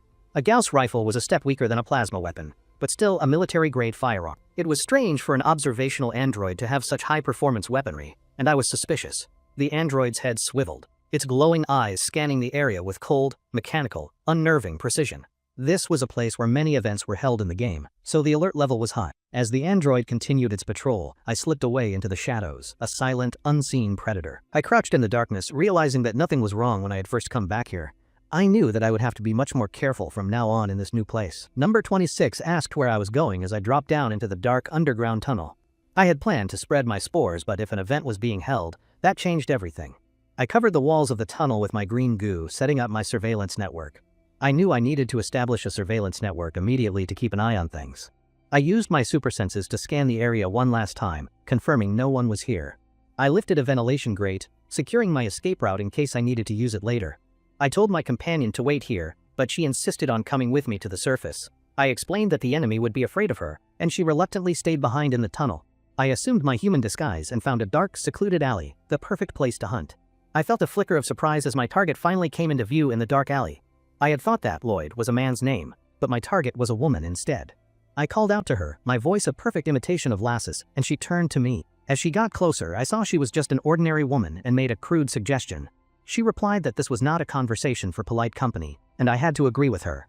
She snarled, her patience gone, asking why we were meeting in a place like this alley. She asked why I was still wearing my work clothes, and my disguise flickered for a moment. I realized that in her eyes, I looked like I was still wearing my old work clothes. The mimetic organ collected genetic data and created an exact likeness of the target before death. I had never had to worry about clothing in the game, so I had gotten careless. She tilted her head, sensing that something was fundamentally wrong with the man before her. I tried to sound casual, telling her it was the only thing I had to wear now. She looked around, telling me that she had been smelling something strange in the air. I tried to steer the conversation, asking her to tell me about the intermediary I sought. I reasoned that someone might overhear us at a bar, and she had to concede my point. She handed me a data chip, explaining the file would be destroyed in 24 hours from now. I took the chip, thinking it was a pain, but that was just how this business worked. A notification popped up on my phone with the contact information for a person named S. She said that was all for this topic and suggested we go for a drink now instead. Her voice suddenly became husky as she placed a hand on my arm, ready to leave. Her eyes widened in horror as the illusion of my disguise shattered with her simple touch. She stammered, stumbling backward in terror, asking who or what I truly was in reality. She screamed for help, turning to run away from me as fast as she possibly could. I thought that it seemed I had been found out, my hand shooting out to grab her. I clamped my hand over her mouth, silencing her terrified screams as she struggled against me. My tentacles erupted from my back, wrapping around her and lifting her up into the air. I thought about how I used this kind of sensory mismatch a lot in the game. She screamed as I bit down, the sound of tearing flesh and snapping bone in the alley. I let out a satisfied sigh, blood dripping from my jaws, my hunt now finally complete. In my new disguise, a cat-like woman called out to me as I walked through the streets. Her companion asked what was wrong as she leaped down to the street to confront me. She said that I was suspicious, her sharp, cat-like eyes fixed on me with intensity. The man was confused, saying he had done business with me several times before this incident. She admitted she could not be sure, but she was certain I was hiding something from them. The man stepped between us, asking what this was all about, but I remained silent. I knew her sense of smell was superior, and I wondered if she was working for someone. I had wanted to handle this peacefully, but now I had no choice as they aimed. The man ordered his men to seize me, and they all raised their powerful laser rifles. I decided to kill everyone but the man, as my tail shot out to strike the woman. She screamed as green blood flowed from the wound, her body convulsing in intense pain. The man roared for his men to kill me, and they opened fire with their rifles. The man screamed his companion's name as she collapsed to the ground, her body racked with convulsions. The two guards opened fire, their rifles unleashing a torrent of bright green, deadly energy at me. The guards all shouted at me with a great and profound anger as they continued their assault. One of the men yelled in disbelief, wondering what I was and why I would not die. My shadowy form erupted from my human disguise, my claws tearing through the guards with brutal efficiency. One of them gurgled as my hand closed around his throat, crushing his windpipe with my strength. The other guard's cybernetic arm overloaded as I crushed it, a shower of sparks filling the air. The remaining two guards screamed in terror as I lunged towards them, my true form now revealed. One of them yelled that we could not handle her as he stumbled back in pure, unadulterated terror. The leader ordered his men to get the VIP to safety while he held me off alone. He deployed a massive energy cannon, its barrel glowing with a menacing green light, and aimed it. He roared as he fired a massive blast of energy that completely and totally engulfed my entire body. The energy blast swirled around me, but I remained unharmed, my expression completely calm and emotionless. The rings of energy dissipated, revealing that I had taken no damage at all from the blast. The leader scoffed, drawing a glowing blue energy blade, ready to fight me to the death. He declared that even if he died, I would not pass, his voice filled with resolve. My shadowy form lashed out, and I used my sharp tail to hit the guard away. The guard managed to evade my attack, getting out from the grasp of my sharp, deadly tail. Using the timing as the guard was reeling, I thought of getting closer to him for an attack. At that instant, I moved closer to him and saw his face was full of pure terror. Then I used my tendrils to pierce through his body, and this time, he could not evade. He whispered the word monster as blood poured from his mouth and his eyes went wide. I used my tail, which was pierced in his body, to raise him from the ground. I recognized the sonic blade he used, wondering if he belonged to the same organization as the pirates. I thought about how they both ended up killed by me anyway and tossed the blade aside. I looked down at the still convulsing woman, a predatory grin on my face as I looked. Volfs were a playable, shape-shifting race that met one of my evolution conditions, which was great. I knew there should not be any problem with me absorbing a Volf's precious, useful genes. My plan to contact the middleman had failed, so I no longer needed to impersonate Lloyd. The woman screamed as my tongue snaked out, tasting her tears, her fear, and her life force. Well then, time to eat, I growled, my massive jaws opening wide to consume my prey. I thought the taste was better than I expected, as the Volf's blood filled my mouth. Besides their unique fur, I knew that Volfs were considered a delicacy in many different places. The taste was similar to the cat I had eaten before, like a juicy, delicious hamburger. Unfortunately, I knew that I would have to save the rest of her for a later meal. First, I needed to take care of the escaped man and his bodyguard, who were nearby. My super senses activated, and I saw them in the distance, closer than I had thought. Smuggling was a serious crime, and his caution had ironically and tragically sealed his own fate. I wondered if he had used his connections to alter the patrol routes in this deserted area. He never would have dreamed that a being like me could possibly exist in this cruel world. The hunt was not over yet, as the three men ran for their lives, their faces pale. One of the bodyguards stammered, looking at his boss, who yelled at him to speak up. He cursed, refusing to believe that he was going to go down like this to me. The bodyguard suggested that they should probably go to the police for help, but his boss refused. He roared that he would be finished if they went to the cops and slapped the bodyguard. The other bodyguard suggested they request protection, but the boss just kicked the gate open instead. He knew there was a police box over the fence and that he had paid them off. He admitted the bodyguard had a point, and it was better to buy some time right now. He thought this was a good chance to see how effective his bribes had been with them. The bodyguard screamed as I dropped down in front of him, my form blocking his only escape. My red eyes blazed with hunger as I prepared to strike my next, terrified victim down. The other bodyguard tried to pull his companion to safety, but it was already far too late. The boss stammered, his face a mask of pure terror as he stared at my monstrous form. The bodyguard begged for his life, but his words were cut short as I lunged forward. The reptilian alien screamed for the boss to run, his voice filled with a primal terror. The boss ran for his life, not daring to look back at the unfolding bloody horror scene. He stumbled and fell, his body hitting the hard pavement with a sickening, painful thud. He gasped as a strange, green substance spread across his skin, his body convulsing in agony. He whispered, his eyes rolling back in his head as he wondered what was happening to him. I lifted the unconscious body of the man who had begged me and walked toward the boss. The man was mostly paralyzed, and he screamed as I loomed over him, my jaw unhinged. The boss was astonished that I was checking a screen instead of eating him and asked me. The terrified bodyguard screamed, asking where I was taking him as I slung his boss over my shoulder. I ignored his protests, my claws dancing across the keypad of a secure storage container nearby. The boss's face was a mask of pure terror, his body trembling as he begged for his life. He screamed for somebody to help him as I carried him through the deserted dark corridors. I sneered at him, asking if he had pissed himself because he was so scared of me. I arrived at a large cylindrical containment unit and pressed the activation button on its side. I placed the unconscious boss into the cryogenic pod, knowing I could not kill him just yet. A cloud of freezing vapor filled the chamber as the pod activated, my mind on my prize. The creatures inside were outspacers, an unfortunate race whose psychic abilities had been stolen from them. Their ultimate goal was to return to their homeworld, which had been destroyed by the Vortex Swarm. They were trying to accumulate power by preying on the cult, making them hostile to the Empire. They could not handle psionic attacks from multiple species, which was why the cult was their counter. I thought they looked like crabs, and wondered how they would taste when I ate one of them. I took a bite of one of the frozen specimens and immediately spit it out in disgust. The taste was nostalgic, like eating a frozen crab straight from the freezer without thawing it first. I moved on to the next pod, my hunger still not satisfied by the frozen tasteless meal. I had 19 more to go and stood before the rows of pods, a long night ahead. I tossed another empty husk aside, the predator skill failing to activate, much to my frustration. It was hard to get genetic information from fewer specimens, which happened all the time in the game. Another one was a dud, and my frustration was starting to build with each failed attempt. With only 2 left, I assumed I was not going to get the trait I wanted. I decided I would get the special one as the last specimen and popped it into my mouth. A notification flashed in my mind. I had finally acquired the parasite gene from the outspacer larva. Parasite was a pathogen that could enter an opponent's body and control their movements from within. The infection enhancement type was useful for someone like me who preferred ambush-focused strategies in battle. If an AMOV obtained this parasite, the infection enhancement type would be unlocked for them to use. I tapped the confirmation button, a new, insidious power flowing through my powerful and monstrous veins. I clenched my fist, knowing the hunt was about to get a lot more interesting for me. I knew that what one would normally think in this situation was not the case for me. A series of notifications flooded my senses, informing me that my new parasite trait had been applied. I was pleased that I had finally gotten the trait I was aiming for all along. I decided it was time to test it out and release the boss from his cryogenic prison.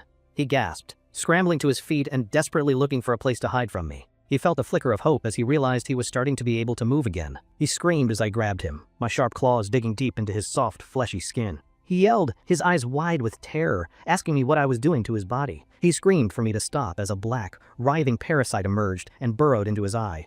His scream echoed through the deserted facility as the parasite took complete control of his mind. I released my new puppet, a blank, emotionless expression now on his terrified, pale face. The parasite transplant was a success, but it would only last for 24 hours at a time. I knew that now, the man named Thunder was my unwilling and completely obedient new. After 24 hours, the parasite would disappear, and Thunder would die as it controlled his brain. If he showed any sign of suspicious movement, the parasite would inflict immense pain upon him. He was already well acquainted with that pain, so he would not defy me unless something drastic happened. I left my new puppet to his own devices, my mission for now finally accomplished with him. I had already shown him how I dispose of bodies, so he knew what would happen to him. Number 26 scolded me for being late as I returned to the apartment, and I apologized to her. I tossed a fresh corpse to her, telling her that I had brought her some new food. I knew that I was a learning AMOV, and I would not make the same mistake twice. It was time for another person to take my place, so I began creating a new disguise. 1 week later, the city was bustling with activity, the board meeting drawing many new visitors. A man from my old unit was guarding my target, which made the situation much more complicated. The rulers of this space city were noble capitals, and their orders were absolute and final. I knew I had to catch my target before the upcoming and important board meeting was over. I did not like using a friend for my plans, but I knew I had no other choice. I checked the time, knowing that my target should be arriving here very soon, as planned. It was a pain to change the location every time, but I had to avoid being caught. For the past few days, I had been meeting my puppet in this man's form, but I sensed an observer. It was probably the police who had been tailing my puppet, which was why I changed the meeting. This guy's face has completely changed too. The stress was clearly getting to him now. My puppet was clearly unhappy about the situation, but his resistance was completely futile against me. He told me he had brought the goods, just like I had asked him to do before. He had lost about a third of his body weight from being tormented by the parasite 24/7.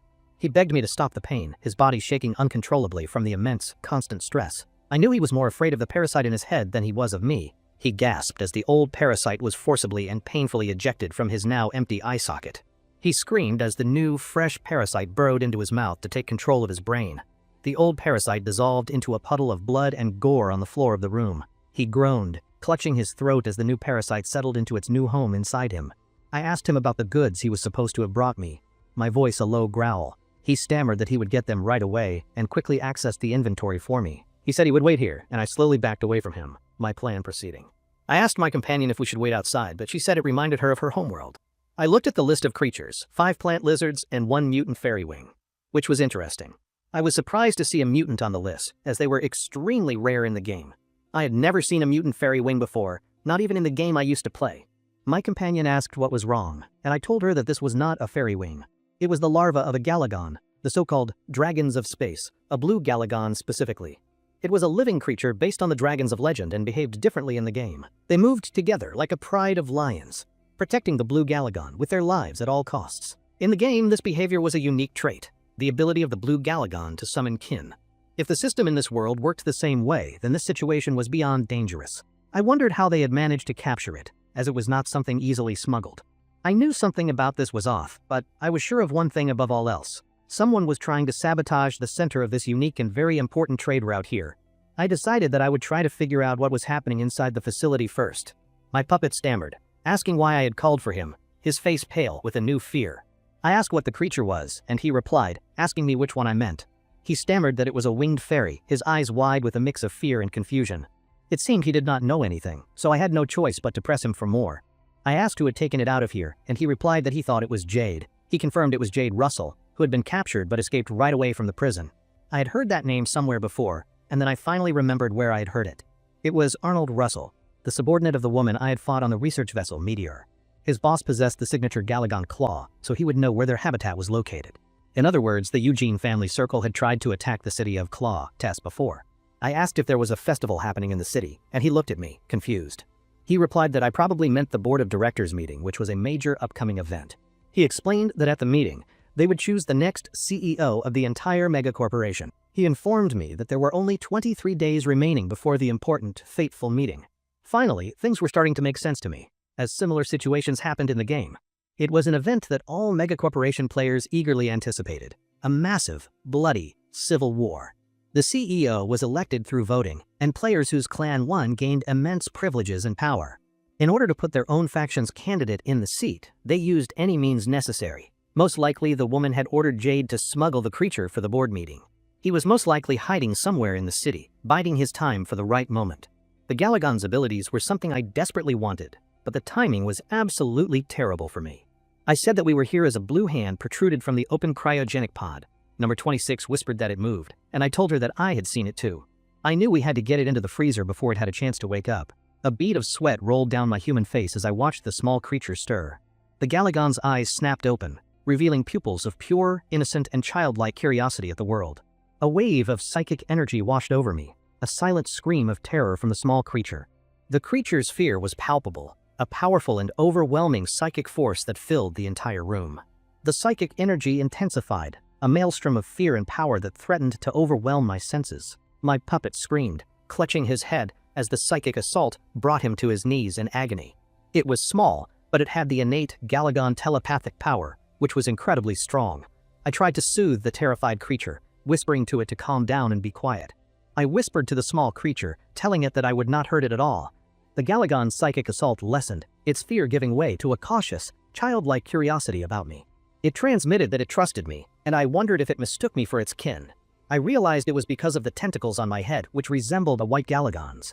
I decided to use this situation to my advantage and asked it how it ended up here. I wondered if it was true that it had been exiled, as it was very small. I figured it was more likely a parasitic monster mutated by excessive psychic energy, but I listened.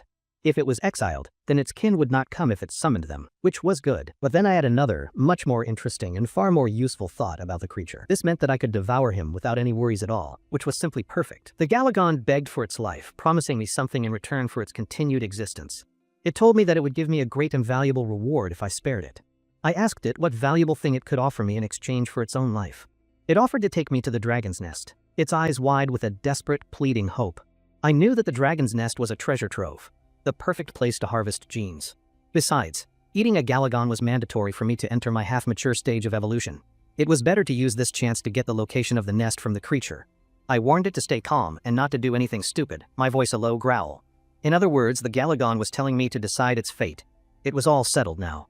The scene shifted to a small bird, chirping happily on a branch in a sunlit forest. A woman with long, dark hair sat on a chair, enjoying the peaceful, idyllic, and calm scene. She snapped her fingers, a small spark of energy appearing at her fingertips, and the scene changed. The idyllic scene shattered, revealing a cold, sterile room with a holographic grid on the floor. The woman was now a prisoner, her tranquil garden just a cruel holographic and fake illusion. A man in a tuxedo bowed before her, asking for her forgiveness for his recent intrusion. He told the emotionless and cold woman that it was now time for her to eat her meal. Two men in suits wheeled in a cart, their faces hidden behind dark, ominous glasses. One of them placed a napkin on her lap, along with a polished knife and fork. He apologized for the wait, telling her that he had brought her only what she loved. He announced that today's main dish was duck roast beef with a delicious, sweet maple sauce. The woman, Si-yoon, reached for her utensils but hesitated, her hand stopping just above the silverware. Her hand trembled slightly, a subtle sign of the turmoil raging within her new cloned body. "My lady?" the attendant asked, noticing her uncharacteristic and very strange pause before her meal. He leaned in slightly, his voice filled with concern, asking what was wrong with her favorite dish. "Yes," she forced the word out, her jaw clenching as she grit her teeth in silent fury. "My lady," the attendant said again, taking a cautious step forward, sensing the dangerous shift in her mood. The attendant reminded her of her own orders to provide everything exactly the same as it was before.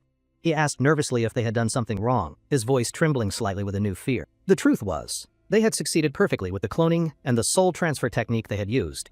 The perfect memory of every detail up to the moment of her violent death proved their success. But because of that, she felt a disconnect, as if the memories were not her own at all. She recalled her mentor, who had taught her how to transfer the soul and memory so casually. But she had always been certain there would be side effects that even her mentor did not know. Because of that, she had prepared herself mentally and psychically to resist any unwanted influence. But the unnatural sensation of another's life imprinted on hers was overwhelmingly, infuriatingly annoying. The attendant, trying to move on, asked about the upcoming board of directors meeting, and she confirmed. He informed her that Akira Eugene would be visiting under the pretense of simple, harmless tourism. A look of pure contempt crossed her face as she wondered when the old geezer learned to joke. She knew he was desperately clinging to life, but that did not mean he was a timid man. Whenever he traveled, he brought at least 2 of his elite guards, his shadows, with him. Her original plan had been simple. She would kill the shadows, and then they would all retreat. She asked about the transport of the Galagon, and the attendant confirmed it was in the capital. A cold, confident look entered her eyes. He did not know that she was still alive. The most favorable condition for an assassin is when the target does not know they are being hunted. This was also her chance to deal with a whole group of the Prime Capital's aristocrats. She commanded him to proceed with the plan as before, and the attendant bowed in obedience to her. A sudden, violent rage overcame her as she stabbed her fork into the plate with force. In her mind, she vowed that when this job was done, she would turn me into minced meat. Back in the apartment, I licked my lips, a new, delicious smell filling the air from next door. I told my companion that she may eat, and she wiggled out from under the bed. She asked if my monstrous, powered-up form was gone for good, and I confirmed it was temporary. She exclaimed with delight at my new, big baby form, and I asked her if I had changed. I looked down at myself, then back at her, puzzled by her strange and very excited reaction. It was then that I noticed she had more tentacles now, which was a new and interesting development. I picked her up, examining her more closely and wondering what had happened to her while I evolved. I asked what the new appendages were, and she replied that something had just grown out of her. I asked if it was from that time, and she confirmed it was when she touched my egg. I looked at the sharp, saw-like tentacles, realizing they were the sea demon's powerful weapons for attack. It all made sense now. She must have absorbed some of the energy I released during my evolution. She declared proudly that she could now protect her baby with her new tentacles, which was good. I patted her affectionately, thinking her newfound strength could be very useful for my own plans. I would not share my precious genes, but I could feed her unwanted scraps to her grow. The sea demon in the game was a massive monster, and her growth would be a huge advantage. My hunger returned, and my eyes drifted to the wall of the neighboring apartment, my next target. I told her it was time to go eat the rest, and she chirped in agreement, ready. The scene shifted as a narrator explained that humanity had shifted its focus to new frontiers in space. A company called TNC grew into a corporate juggernaut with a new and ambitious motto for humanity. They grew their reach through ambitious projects like the complete and total terraforming of the planet Mars. Their projects included solar system stations and massive orbital colony construction throughout the entire galaxy for humanity. Thanks to their efforts, countless alien races now visited daily to witness humanity's great architectural milestone. A result was the first space city connecting the solar system to outer space, the TNC Trade Center. In an office, a person was being questioned about a 3% drop in the incoming supplies. The scene shifted to the Manhwa Tower in the administrative district, a symbol of TNC's immense power. A blonde woman was informed that production had dropped on 2 of their planets, and she understood. A horned woman, Sorrow, sweated nervously as the blonde woman explained the dire situation to her. The blonde woman explained that the entertainment district generated a huge portion of their total revenue. The blonde woman asked the nervous Pizarro if she knew what was most important to a merchant. But Sorrow asked if it was credits, and the blonde woman replied, that was also important, of course. She explained that the most important thing was credibility, and what would happen if they lost it. Her piercing green eyes seemed to look right through Pizarro as she explained the situation to her. All of his favorite and most valuable weapons and gear were gone from their usual storage place. He wondered if his friend had left unarmed, and a terrible thought crossed his worried mind. Before coming here, he had checked all the recorded violent incidents in the entire port district. He realized that this meant someone must have killed his friend in secret and hid the body. He was sure that the organization of the man in pajamas must have been involved in this. He pulled out his phone, his voice firm, as he ordered a report on the new identity. He was informed that they had managed to identify 26 suspicious individuals in the commercial district. He told his subordinate to send the information on all of the individuals to him immediately. A notification popped up on his phone, the screen glowing brightly in the dark, dusty room. He scrolled through the holographic profiles of the 26 suspicious individuals, his expression grim and determined. His eyes narrowed with intense focus as he looked at one of the profiles in the list. He leaned in closer, a sense of disbelief and recognition washing over his entire tired face. He called his subordinate, telling him about a laborer named Gary, and asked for more information. He was told there were no crimes in his records, and asked if the face looked edited. His subordinate had called the man's workplace, but he had not shown up for a long time. He understood and ordered his subordinate to check the remaining 19 individuals on the list again. He knew that someone with low capital was just a simple part of the system here. He thought about how far more people died in the entertainment districts than on any real battlefield. In this rotten and corrupt city, he knew that human life was extremely and tragically devalued. He stood up, a new and powerful resolve burning in his eyes as he looked around. He looked down at the half-empty coffee mug, his decision now made with a firm conviction. He knew his mission was to hunt the criminals that were infesting this entire corrupted world. He put on a pair of combat boots, his movements precise, deliberate, and full of purpose.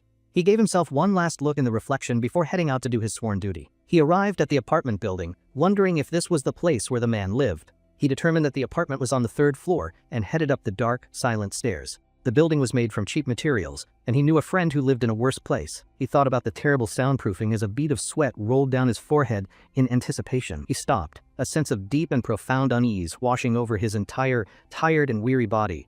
It was so quiet that it felt like no one lived on this entire 3rd floor at all. He drew his plasma pistol, the red glow of the weapon illuminating the dark, eerie hallway. He proceeded cautiously, knowing that this level of silence was extremely and unnaturally strange for this building. He knocked on the door of the apartment, but there was no answer from inside at all.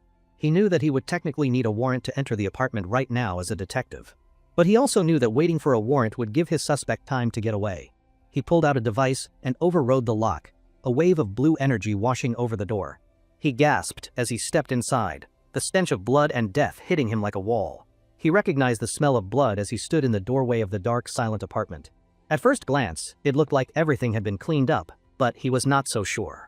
He knew that his detective's intuition, honed by years of work, could not be fooled so easily. This was clearly the work of a killer who was trying to cover up a messy crime scene.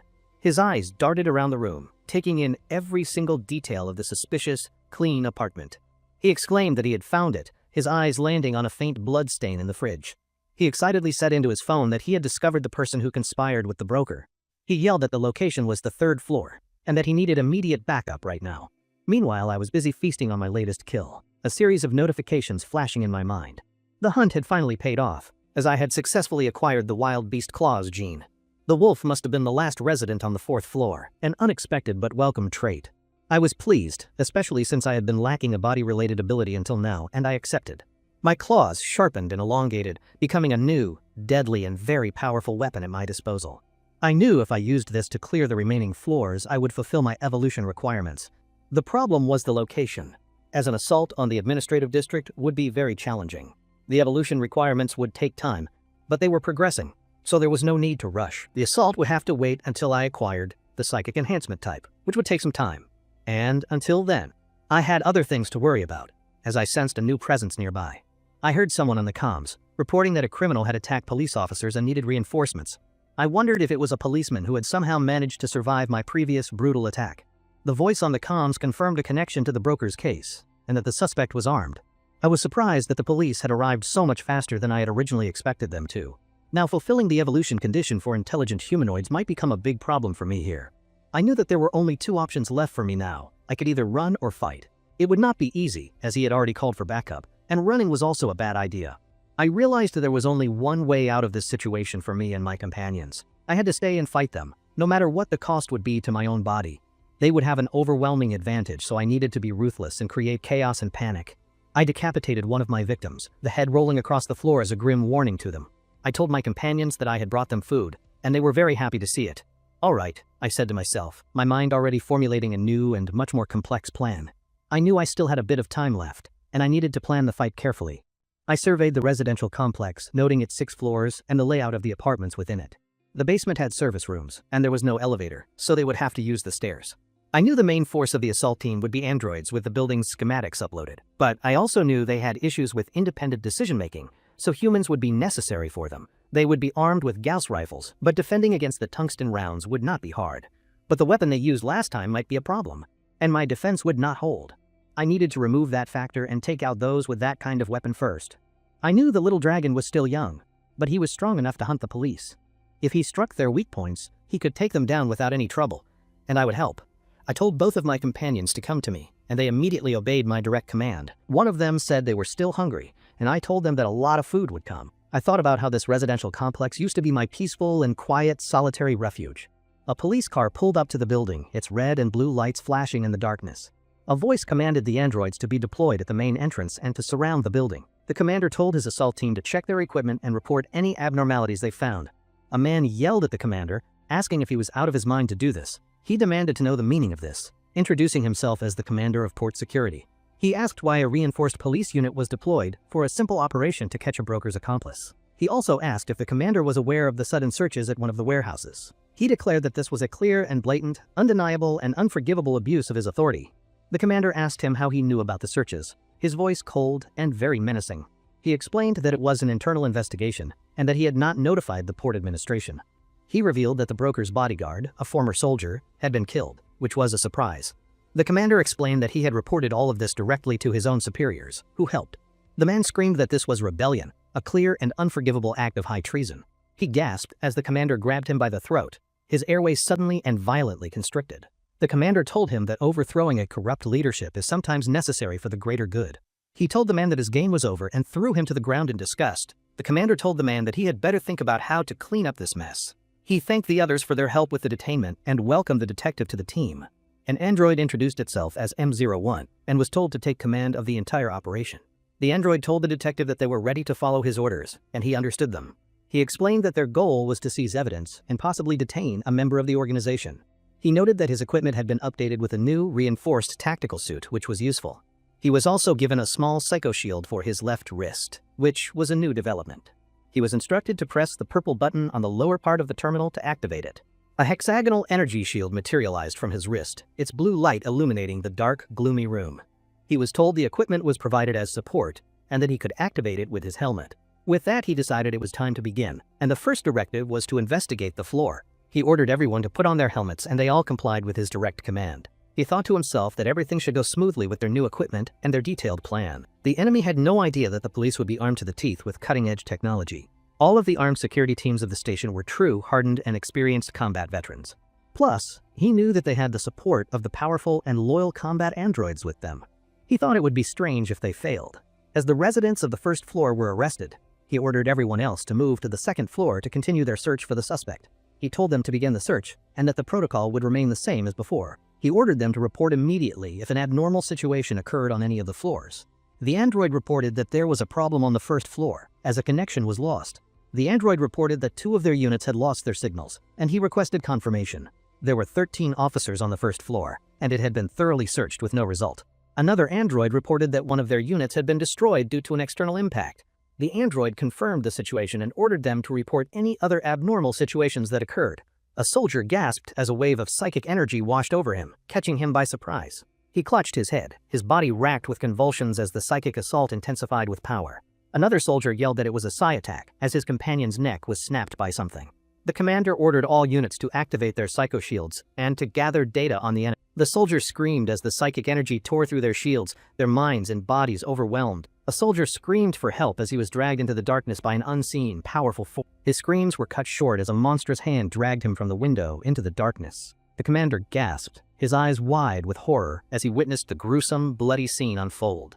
The soldier saw me dragging another soldier from the wall I was attached to with my claws. The hallway was filled with the sounds of dying men screaming in pure, unadulterated, absolute terror. The comms crackled with the sounds of the dying soldier, who had been dragged away by me. The commander yelled into the comms, asking the soldier to respond if he was still alive and well. He repeated his request one last time as I pierced the comms from the dead man's helmet. I spoke in a perfect imitation of the dead soldier's voice, telling them I was on the 4th floor. The commander replied that he had received the message, unaware that he was walking into a trap. I thought to myself that they were tougher than I had expected as I examined the armor. The uniform looked like mid-grade gear, but it actually contained several high-grade reinforced options inside. I was particularly interested in the police shield, and I activated the device on the soldier's wrist. The shield glowed with a faint blue light, a testament to its advanced and powerful alien technology. It was inferior to top-class equipment, but it could easily block lasers from common criminal weapons. I knew that they had come prepared, and if they were ordinary humans, this fight would be over. But that was only if they were ordinary humans, which I knew they were certainly not. The parasite I had placed inside the man had silenced him when he tried to reveal information. Thanks to that, the enemy still did not know my true identity, thinking I was a pawn. Either way, the man was now useless to me, and I knew I needed a new broker. I decided I must choose one policeman to implant a parasite in to locate the fixer. The important thing was that these little ones could be put to good use in my plan. The androids classified the enemy as human, which meant I could walk on the ceiling undetected. Additionally, they could identify intruders without psionic protection, which was a very useful and powerful ability. And my companion had grown nicely as well, even mastering the sea demon's binding ability to use. Thanks to me, they now understood human weak points, though their knowledge was not perfect yet. But I was very interested to see how strong they could become with my direct guidance. I told them that their work was good, but now it was my turn to join the fight. A soldier screamed as my massive jaws closed around his head, crushing it like a grape. An android announced that it had detected a human trace and kicked down the nearest apartment door. The android began to scan the 4th floor as I crawled along the walls on the outside. It reported that it had found blood traces in the room and would continue its sweep. A soldier's head exploded in a shower of blood and gore as I attacked him from behind. I grabbed another soldier from behind, my sharp claws digging deep into his soft, fleshy armor. An android's voice yelled over the comms that it had lost sight of one of its units. The commander yelled into the comms, asking the soldier to respond, but he was already dead. He yelled again as I was crushing the skull of the soldier in my powerful, monstrous grip. The soldier's eye was gouged out, his scream cut short as his life was brutally extinguished. I stood over the headless corpse, my work far from over as the battle raged on. I decided to keep them panicked for a little longer, enjoying the chaos and the fear. I knew that fear and panic were powerful weapons that could paralyze the mind of any man. They were barely holding on to their sanity, but I was about to take care of that. I imitated the soldier's voice, screaming that the enemy was trying to take me away from them. I yelled that I was on the 5th floor, setting a perfect trap for the soldiers. People from the apartment started to come out, yelling and asking what was going on at night. I appeared in front of a man, and he was scared to death by my monstrous, terrifying form. I let out a low, menacing hiss, my eyes glowing with a predatory, hungry, and evil light. A couple screamed as they came face to face with my true, monstrous, and terrifying form. The couple ran into the soldiers, screaming for them to save them from the horrible monster. The android announced that firing at unarmed targets was prohibited, and to watch their fire at them. My tail whipped out, wrapping around a man's neck and snapping it with a sickening crack. An android announced that it had detected enemy deception, its head wrapped in my powerful tail. It requested attack authorization, but I crushed its head before it could finish its sentence. I hissed as a volley of blue energy blasts ricocheted off my thick, protective, hard armor. I ran into a room, using the door as a cover from the relentless incoming enemy fire. I knew that this was why androids were so damn troublesome. They simply did not feel pain. They treated civilians like criminals, and they outperformed humans in information gathering, which was a problem. That information was probably already stored in their internal logs, so I had to wipe them out. I told my companion to get over here and help me, and she immediately replied that she would. Number 26 replied that the little one was calling for the big one as she came to help.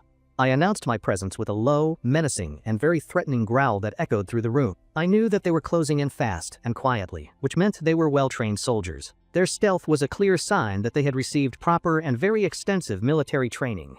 If they were facing anyone else, I knew that they would have overwhelmed them very easily, but unfortunately for them, they were dealing with me, and I was not just anyone else. I silently moved along the ceiling, watching the androids as they walked on the floor below me. One of the androids' heads exploded in a shower of sparks and metal as I attacked it. Another android stammered as its companion was destroyed. Yelling that there was an enemy attack, the remaining android ordered a counterattack, its single eye glowing with a cold, mechanical, and calculating fury. The android gasped as it used a metal door to defend itself from my surprise, sudden attack. I emerged from the shadows, my monstrous form, a whirlwind of destruction, as I descended upon the android. My sharp teeth sank into the android's metal frame, tearing it to pieces with my powerful jaws. The other soldiers saw me and yelled, telling their companions not to panic at my monstrous sight. The leader ordered them to begin the attack, his voice trembling with a deep and profound fear. A soldier screamed as a wave of pink, crackling energy washed over his entire surprised and terrified body. The soldier screamed as my companions unleashed their powerful and overwhelming psychic attacks on all of them. The leader, his voice trembling, ordered his men to begin the attack, but it was too late. A soldier screamed as another wave of pink energy washed over his surprised and completely terrified body. The soldiers screamed as my companions continued to unleash their powerful and overwhelming psychic attacks on them. A soldier screamed for someone to save him as Yanhai sank his sharp teeth into his neck. Another soldier gasped as number 26's tentacles wrapped around him, crushing him with their immense strength. My own claws found their mark, tearing through another soldier's helmet with very little, easy effort. I ripped the soldier's head from his shoulders, his blood spraying across the hallway in a torrent. I told my companions that they had done a good job and to keep up the good work. This was the first time I had ever fought while trusting someone to watch my back for me. I wanted to praise them for their good work, but I knew there were still enemies left. A soldier yelled from the lower floor that they needed to get upstairs, but an android disagreed. The android told him to wait for reinforcements, but the soldier argued that they would be wiped out. The android refused to authorize the action, and the soldier cursed the hunk of metal for it. I thought about how the hatred for machines had never really changed in this new futuristic world. The commander knew the technology for Hulk mutant creation was exclusively owned by the Eugene family, which was suspicious. The android reassured him that even if they were wiped out, the information would reach Earth Security Command. The commander was pleased to hear this, a grim look of satisfaction on his determined and resolute face. He approved waiting for reinforcements but wanted to be prepared for an attack and requested an enhancer. The android warned him about the side effects, but the commander replied that it was better than dying. The android granted permission for the enhancer injection, and the commander prepared himself for the coming pain. The commander's veins glowed with a fiery red light as the enhancer coursed through his entire body. His eye glowed with a golden light, his senses heightened to a superhuman, incredibly powerful and sharp level. A red aura surrounded him as the powerful and very dangerous drug took its full and complete effect. A soldier screamed from the floor below, his voice filled with a sudden, sharp, and intense agony. The commander started to respond, but the android stopped him, telling him to wait for a moment. The android told him that it would answer the distress call instead, and took the comm from him. The android spoke into the comm, and the captured soldier's voice begged for help from the other side. The android asked if the one torturing him was a human, but the person on the other end was silent. The android detected a response delay, and calculated that the probability of it being the soldier was low.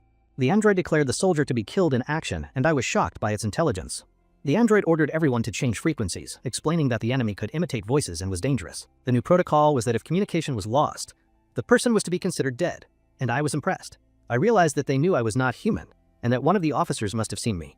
I had thought the darkness would hide me, but now I knew that deceiving them would not work. I knew that there was only one option left for me now, a full, direct, and frontal attack. The officers had put on heavy armor and received enhancer injections, which would make them much tougher. They likely had upgraded amplifiers to match their armor, so I had to be ready for a fight. In these conditions, leaving anyone alive was not possible, as they knew I could mimic voices. I reviewed my abilities, including my new psionic breath, which I had gotten from the Galagon larva. It was a technique inspired by monster movies, and I knew it could wipe out all enemies. But the problem was that it consumed an enormous amount of energy and would leave me vulnerable.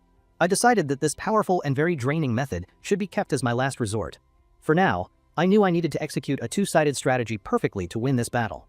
Number 26 told me to stay alert, her tentacles wiggling with a new and profound excitement. Yanhai warned me to be careful, and I told him to be careful as well, my senses sharp. I knew that if we followed the plan, we would succeed just like we had done before. They had recognized my power, but they still did not realize there were 3 of us here. This time, I would rely on my reinforced armor and the unique abilities of my little ones. I knew that if we stuck to the plan, everything would go smoothly, and we would win. I wondered which path I should take, as the corridor would be a barrage of bullets. The outer walls were not an option either, as the enemy would definitely be prepared for that. I considered descending through a window, but I knew the impact would be weaker if they predicted it. I decided that if I was going to show my full power, I should unleash it properly. I almost forgot about a trick I had used before, and a new plan began to form. I wondered if the trick I used on the drug creators would work, and I decided to try. My sharp, deadly, and very powerful claws extended, ready to strike my unsuspecting new enemies. I scaled the side of the building, the full moon hanging in the dark, starry night sky. I could clearly sense the physical state of every single enemy that was waiting for me. It was a duet of machine and human, and I could sense the waves from their devices. I could sense their tensed muscles, their accelerated heartbeats, and their growing, palpable, intense fear. The heat flowing from their bodies was vivid, and their senses were as sharp as a wild beast's. I knew that if I had approached them unprepared, I would have already been dead by now. But no matter how much their senses were enhanced, it did not mean their thinking was sharper. I found the perfect spot to begin my attack and prepared to strike them from above. I secreted a stream of glowing green acid from my hand, and it sizzled on the floor. They were expecting me to attack from the stairs or the wall, but not from the ceiling. I knew that in a few minutes, a massive hole would open in the floor below me. I crawled across the ceiling, my movements completely silent and unseen by the soldiers waiting below. A soldier yelled in panic as he saw the ceiling beginning to melt away above his head. He yelled that it was acid and for everyone to stay back, but it was too late. A soldier screamed as I dropped down from the ceiling, my claws tearing through his armor. An android announced that it had detected an enemy attack and began to open its assault. I grabbed one of the soldiers, my sharp claws digging deep into his helmet with great force. The androids opened fire, their blue energy blasts peppering me as I held the soldiers back. I sneered, knowing that this was all I could expect from a bunch of simple robots. They were aiming directly at me, so I knew it was worth using the humans as shields. The android announced that standard bullets were ineffective and ordered a switch to armor-piercing rounds immediately. I cursed as I retreated into the darkness, knowing this would make things much more difficult for me. The wall exploded in a shower of shrapnel as the androids' new rounds tore through it. I dodged and weaved through the hallway, the energy blasts narrowly missing my monstrous, agile body. I realized that these armor-piercing rounds hit much harder than they did in the game I remembered. A soldier yelled at me to stop, calling me a damn monster, his voice filled with rage. A soldier screamed as I sprayed him with a jet of my acidic blood, melting his armor. He screamed that his eyes were burning, and that my blood was made of pure, corrosive acid. I entered another floor in the apartment building through the window, continuing my relentless, bloody assault. The commander roared that he would not let me get away, his eyes blazing with a furious light. He leaped at me, his powerful and cybernetically enhanced fist crackling with a strange, unknown energy. His words were cut short as his eye exploded in a shower of blood and gore. My foot slammed into his chest, the force of the blow sending him crashing to the ground. I punched through a soldier's helmet, my claws tearing through the metal like it was paper. My claws found their mark, tearing through another soldier's armor with very little easy effort. A soldier gasped as my tentacles wrapped around him, crushing him with their immense, powerful strength. He screamed as my tentacles tightened, crushing his body and his bones with their great strength. A parasite wriggled across a soldier's eye, his body convulsing in a great and profound agony. He screamed for me to stop as the parasite burrowed deep into his brain to take control. An android announced that it had detected a target, its glowing eyes fixed on my monstrous form. I changed my plan and used my tail to attack the enemy that was nearing me from behind. The android announced that there was an incoming attack, its weapon powering up to fire at me. The android gasped as a soldier's body was thrown at it, knocking it off balance completely. I threw the soldier and the android through a window, their bodies silent projectiles in the night. A voice on the comms yelled that one of their units was dead and for everyone to cease fire. A soldier screamed as the parasite took control of his body, his form contorting in intense agony. Another soldier yelled for him to calm down, realizing that the medicine was not working on him. He screamed for someone to get it out of there as the parasite burst from his mouth. A soldier screamed, wondering what was happening to his companion as he convulsed on the floor. The android reported that it was either a virus or a small organism that penetrated his brain. The commander asked what they should do, and the android replied that it was not a medical unit. The commander punched a wall in frustration, cursing the situation that they were now in. He knew they could not defeat the enemy with their current numbers, as its power was too great. He wondered who the bastard Sander had made a deal with, feeling like he could not go on. The assaulted soldier begged for forgiveness, but the commander told him to hold on as he bled out. The commander looked down at his hand, a strange, glowing energy emanating from it, and was confused. A soldier screamed as a wave of red energy washed over him, taking control of his mind. The possessed soldier laughed, his voice a twisted mockery, saying he should have done this from the start. The android reported that the soldier had entered an abnormal state and was being controlled by something. The android said it would suppress the influence and struck the soldier with a blow to the neck. The android pinned the soldier to the ground, its movements swift, efficient, and very precise. The android announced that the control suppression was complete and the soldier was subdued for now. The commander told the android to call everyone on the first floor, as the situation was dire. The android spoke into the comms, ordering everyone on the first floor to move to the second. The commander whispered into the comms, his voice barely audible, trying to give a warning to them. The android repeated the order for everyone on the first floor to move to the second floor immediately. He realized everyone except the team on the second floor was to be considered killed in action. The commander yelled at the android that this was bad and to call the police immediately for help. The android spoke into the comms, ordering everyone on the first floor to move upstairs to the second. A buzzing sound filled the air, and the commander's eyes widened in a new and profound terror. The android repeated the order for everyone on the first floor to move upstairs to the second floor. He realized that the enemy had executed a diversion tactic, and that they had been completely fooled. I thought about how the wound was deeper than I had originally thought it would be. But everything had gone just as planned, and all the pierced wounds would heal in 10 minutes. My companions rushed to my side, asking if I was okay after the intense and bloody battle. Yanhai, his voice filled with concern, pointed out that I was bleeding from my many new wounds. I warned him to be careful with my blood, as it was highly acidic and very dangerous. The green liquid melted through the metal floor, creating a gaping hole, much to his surprise. Yanhai replied that he understood, his voice a soft, curious, and respectful chirp to me. I reassured them not to worry and that all of my wounds would heal very soon. I was glad that neither of them was injured and that the first floor had been cleared. I knew they should have realized we were a team and would regroup to come down soon. I wondered to myself if I should use the powerful psychic breath attack on all of them. Unlike me, they could not move freely along the walls and had to use the staircases. If I used it when they gathered in the hallway, I could wipe them all out at once. The psychic breath had a fatal weakness. It left me temporarily unable to move right after use. It would take about 3 to 5 minutes for me to recover from using the powerful attack. I knew that if they attacked me during that time, it would be all over for me. I decided that I would use the psychic breath, despite the great and profound personal risk. I told my companions that I would be weakened for a short while after the attack I used. I asked them to protect me during that short period, and number 26 asked a question. She told me that she would protect me, but Yanhai said that he did not understand. Number 26 explained that I sometimes take naps, and Yanhai said that he understood now. A surge of energy built within me, my eyes glowing with an intense, bright red light. I knew that they were here, and I prepared myself for the final, decisive confrontation with them. I peeked around the corner, my eyes fixed on the approaching, unsuspecting, and foolish soldiers. The soldiers opened fire, their blue energy blasts tearing through the empty and silent, dark hallway. I knew that I would need to get some kind of bulletproofing for myself later on. The androids had created a shield for themselves, using the thick and sturdy concrete wall as cover. I thought to myself that it was a good idea, but they were facing the wrong opponent. My body began to glow with a purple light as the air crackled with immense psychic energy. I knew that their makeshift shield would mean nothing in front of my powerful psychic breath attack. I let out a low growl, my body trembling with the sheer amount of power I had. I knew that the energy consumption for this attack was far too high for me to sustain. I also knew that I would only get one chance to make this attack work for me. The android warned the soldiers that it was detecting extremely dangerous levels of psychic power nearby. The android screamed at the commander to evacuate immediately, but he was confused by the warning. The commander yelled at the soldiers to hurry as they all scrambled to retreat from the area. I unleashed a torrent of psychic energy, a massive beam of pure destruction that tore through them. A soldier screamed as his psycho shield shattered under the immense force of my powerful, devastating psychic blast. He screamed in agony as the psychic energy tore his entire body to pieces in an instant. The commander was thrown back, his body slamming into the wall with a sickening, loud thud. His scream was cut short as he hit the ground, his armor cracked and broken from the impact. He groaned, his body racked with pain as he lay on the ground, defeated and broken. He glared at me, his eyes filled with a mixture of terror, disbelief, and profound, utter shock. I emerged from the smoke and dust, a ring of molten metal around me, my eyes glowing. The commander screamed as he scrambled to his feet, trying to run away from my monstrous form. I gasped, the psychic breath having taken its toll on my body, leaving me completely immobile. I commanded my companions to catch him, my voice a low, weak, and guttural, raspy growl.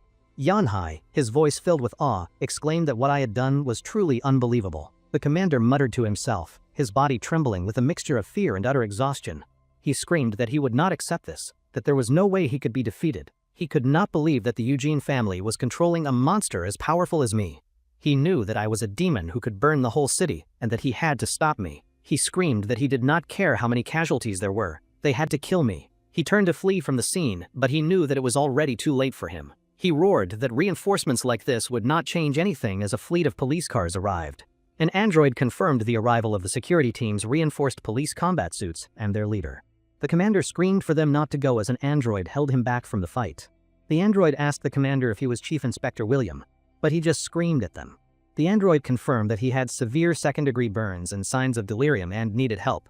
The android told him they would take him to a hospital as it injected him with a sedative. He collapsed, his body finally succumbing to his many and very severe injuries from the battle.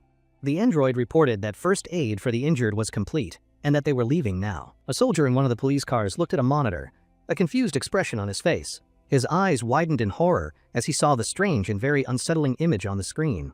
He wondered what the golden, molten substance on the apartment wall was, as it was very strange. A voice asked if William could hear him, trying to wake the unconscious and injured commander up. He woke up in a hospital bed, asking what had happened to everyone in his unit. He was told that when reinforcements entered, the target had already escaped, and there were no casualties. He was told not to worry, but he knew that the numbers did not add up correctly. All the androids in the operation had been destroyed, and the one with the intel was gone. He knew that the higher-ups were not being given accurate information about how dangerous I was. He tried to get up, saying he needed to report immediately, but a medical android stopped him. He yelled that every second mattered, but the android told him he must rest until tomorrow. He screamed that he had to go, but a wave of green energy washed over him, stopping him. He groaned, collapsing back onto the bed as the energy coursed through his weak, injured body. A doctor rushed to his side, adjusting the settings on a medical device to help calm him. The commander gasped as he saw the doctor's face, a look of pure, unadulterated terror on it. The doctor introduced himself as Chief Inspector William, which was the commander's own name, of course. He was told there was an urgent summons from the higher-ups and that he needed to report. The commander said he had seen the man before, but the man just told him to come. He was told he must report right away and was asked if he was all right to go now. The man was not from the harbor district, and the commander wondered where he had met him. The man's identity was verified, and the commander was still very suspicious of the entire situation. The man told him to follow him, and the commander reluctantly complied with his strange, direct order. A private car sped through the city, its headlights cutting through the deep, dark, and silent night. The commander wondered why they were using a private car while they were on their official duty. He knew that if they had met recently, it would mean he was armed police, which was suspicious. The man's badge could not be copied or forged, and an alarm would trigger if it was stolen. His behavior was suspicious, but with that badge, he had to be a police officer, he thought. The man announced that they had finally arrived at their destination, a dark and secluded alley. The commander's eyes widened in horror as he realized where they had stopped the private car at. He asked what this place was, his voice trembling with a new and very profound, deep fear. The driver turned, a cruel smile on his face, telling him he would understand once he got out. The man chuckled as the commander held a plasma pistol in his hand, ready to defend himself. The commander suddenly remembered the man's face from the battle, a look of horror on his face. The man's voice was a twisted mockery of the soldiers as he apologized to his chief. The commander asked what he had said as my tail approached him from the car window outside. He screamed as my acidic blood splashed across his face, burning his skin with intense, searing pain. I pinned him to the ground, my sharp and powerful claws digging deep into his soft, fleshy skin. I told him that I had brought him just like he had ordered me to do before. I leaned in close, my voice a low growl as I addressed him by his full title. I told him that I never let my prey escape, a cruel and predatory smile on my face. He gasped as my massive, gaping jaw closed around his head, ready to consume him whole. A woman's voice on the phone asked for Kevin, wondering how she had been doing lately.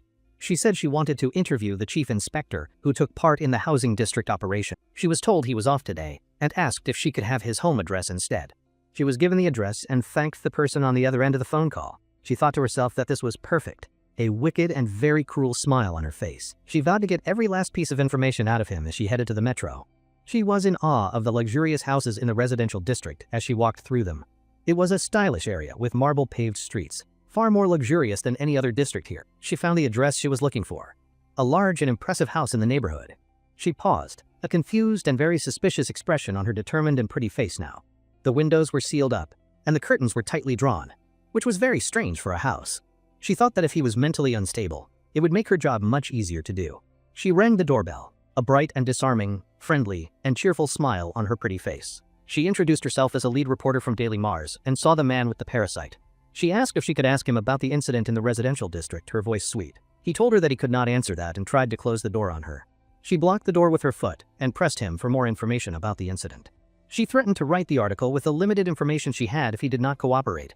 She asked him to cooperate for the sake of the public's right to know what had happened. He relented, inviting her inside, and she thanked him for his cooperation with her investigation. She thought the inside of the house looked very different from how it had appeared outside.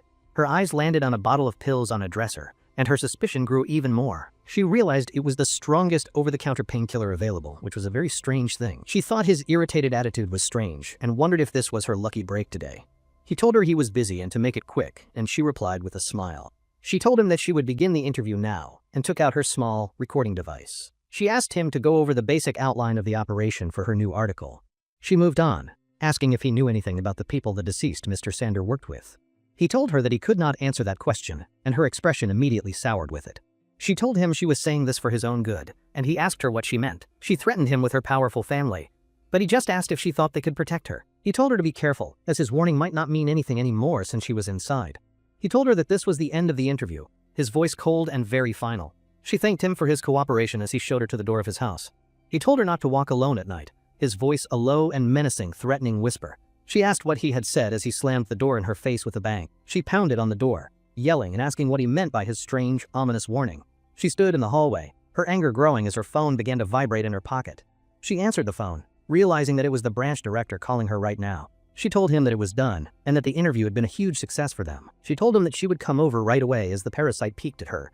The parasite called me, and I asked what had happened. My voice a low, guttural growl. It had been 2 weeks since the clashes, and my new nest was almost finished with construction. The completed nest would have a diameter of 500 meters, which was extremely small compared to the city. But once it linked in, it would be able to cover 1/4 of the entire city. It could not detect small movements, but it was enough to track any enemies targeting me. Creating the nest had consumed my magic, and I knew my power was definitely lower now. I realized that today was the day I would go hunting for the smuggled creatures again. I had kept the Harbor District's detective, William, alive for my own purposes and plans. He was one of the few humans who had managed to trouble me in battle, so he was useful. So on that day, I had chosen not to kill him and had devoured another in front. After seeing that, he had completely lost the will to fight me and did not resist. Since then, I had been gathering all information about the smuggled creatures through him and eating them. The one thing I could not deceive was the surveillance cameras, so I had to rely on him. I decided it was about time to wake these guys up, but then I was interrupted. My phone buzzed and I answered, wondering if it was my puppet, William, calling me. I realized the parasite had sent me a signal. He intends to harm you. Punishment required. I had ignored it, but now I knew that something must have happened to my puppet. I asked what it was, my voice a low, guttural, and very impatient, menacing growl. The parasite informed me that there was someone who was currently pursuing William at this time. It was a reporter named Kevin, from a media company that was managed by the Zhao family. I did not think that I would be hearing that name again after all this time. The Zhao family controlled the media division of the capital and specialized in information, not in combat. They could freely broadcast and dump information to the surrounding satellites as they pleased, which was annoying. Because of that, some players who opposed the megacorporations despised them, and I was one of them. I knew I should kill her quickly, as trouble would be guaranteed if I ignored the reporter. The parasite sent me a photo of her that had been taken by one of their surveillance cameras. I looked at the photo of the reporter, Kevin, and decided I would deal with her today. The parasite told me that she had come here on foot, so she probably used the metro. I knew that if a reporter had taken an interest, I had to handle this situation fast. I decided to check, my hive mind spreading through the city's underbelly to find the woman. If it was a media company, it would be in the industrial district, so I would search there. I knew that one of my secret tunnels was very close to the metro, which was convenient. The walls were not thick, so I knew that I could break through them very easily. I thought about how my two companions seemed to get along quite well with each other. Thinking about it, I had always destroyed parties rather than joined them in the games I played. I remembered how I had fought on that jungle planet, and it had been truly the best. Many rankers had surrounded the planet, but they fell for my trap and wiped each other out. That was how I had ended up being expelled from the clan, but now I had companions. I told myself that it was time to begin as my eyes glowed with a predatory light. My sharp claws tore through the wall, creating a new, dark, and secret passage for me. The passage was made, and now it was time for me to hunt for my new prey. Kevin sighed, looking at her phone and realizing that it was already getting very late. She thought about how the director had seemed satisfied, and might even consider promoting her after all. If she got promoted, she might finally be able to enter the administrative district of the city. She let out a small scream as the lights in the station flickered and suddenly went out. An announcement informed all passengers that they were testing the station's lighting system for the board meeting. The emergency power activated, and she wondered why there was maintenance at this late hour of night. She wondered when the train was even going to come, a frown on her pretty, worried face. She suddenly noticed something on her side, a strange figure standing in the dim red light. She wondered how long that person had been standing there without her noticing him at all. She also noticed a strange smell in the air and wondered if it was a gas leak. She remembered what William had told her and wondered if this man had come here to hurt her. She looked at the man one last time to confirm his identity and was shocked by him. The man, his eyes blacked out, stumbled toward her, muttering some incomprehensible, strange, and disturbing nonsense. She screamed at him not to come any closer to her, backing away from him in terror. He lunged at her, his movements erratic and unnatural, and she dodged his clumsy, slow attack. He pointed a shaking finger at her, his voice a garbled mess of curses and threats. She turned and ran into the train that had just arrived, the man's presence too much. She wondered who the strange man was as her heart pounded in her chest from the encounter. The train pulled away from the station, leaving the strange man behind on the dark platform. She collapsed into a seat, wondering why there were so many weird people in this strange city.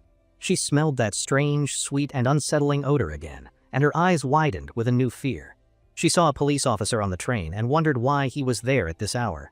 He was wearing a helmet and a reinforced suit, and she wondered where he was going now. She knew something felt off about the situation, as he was using the metro instead of a car. She decided that it was none of her business and tried to just relax on the train.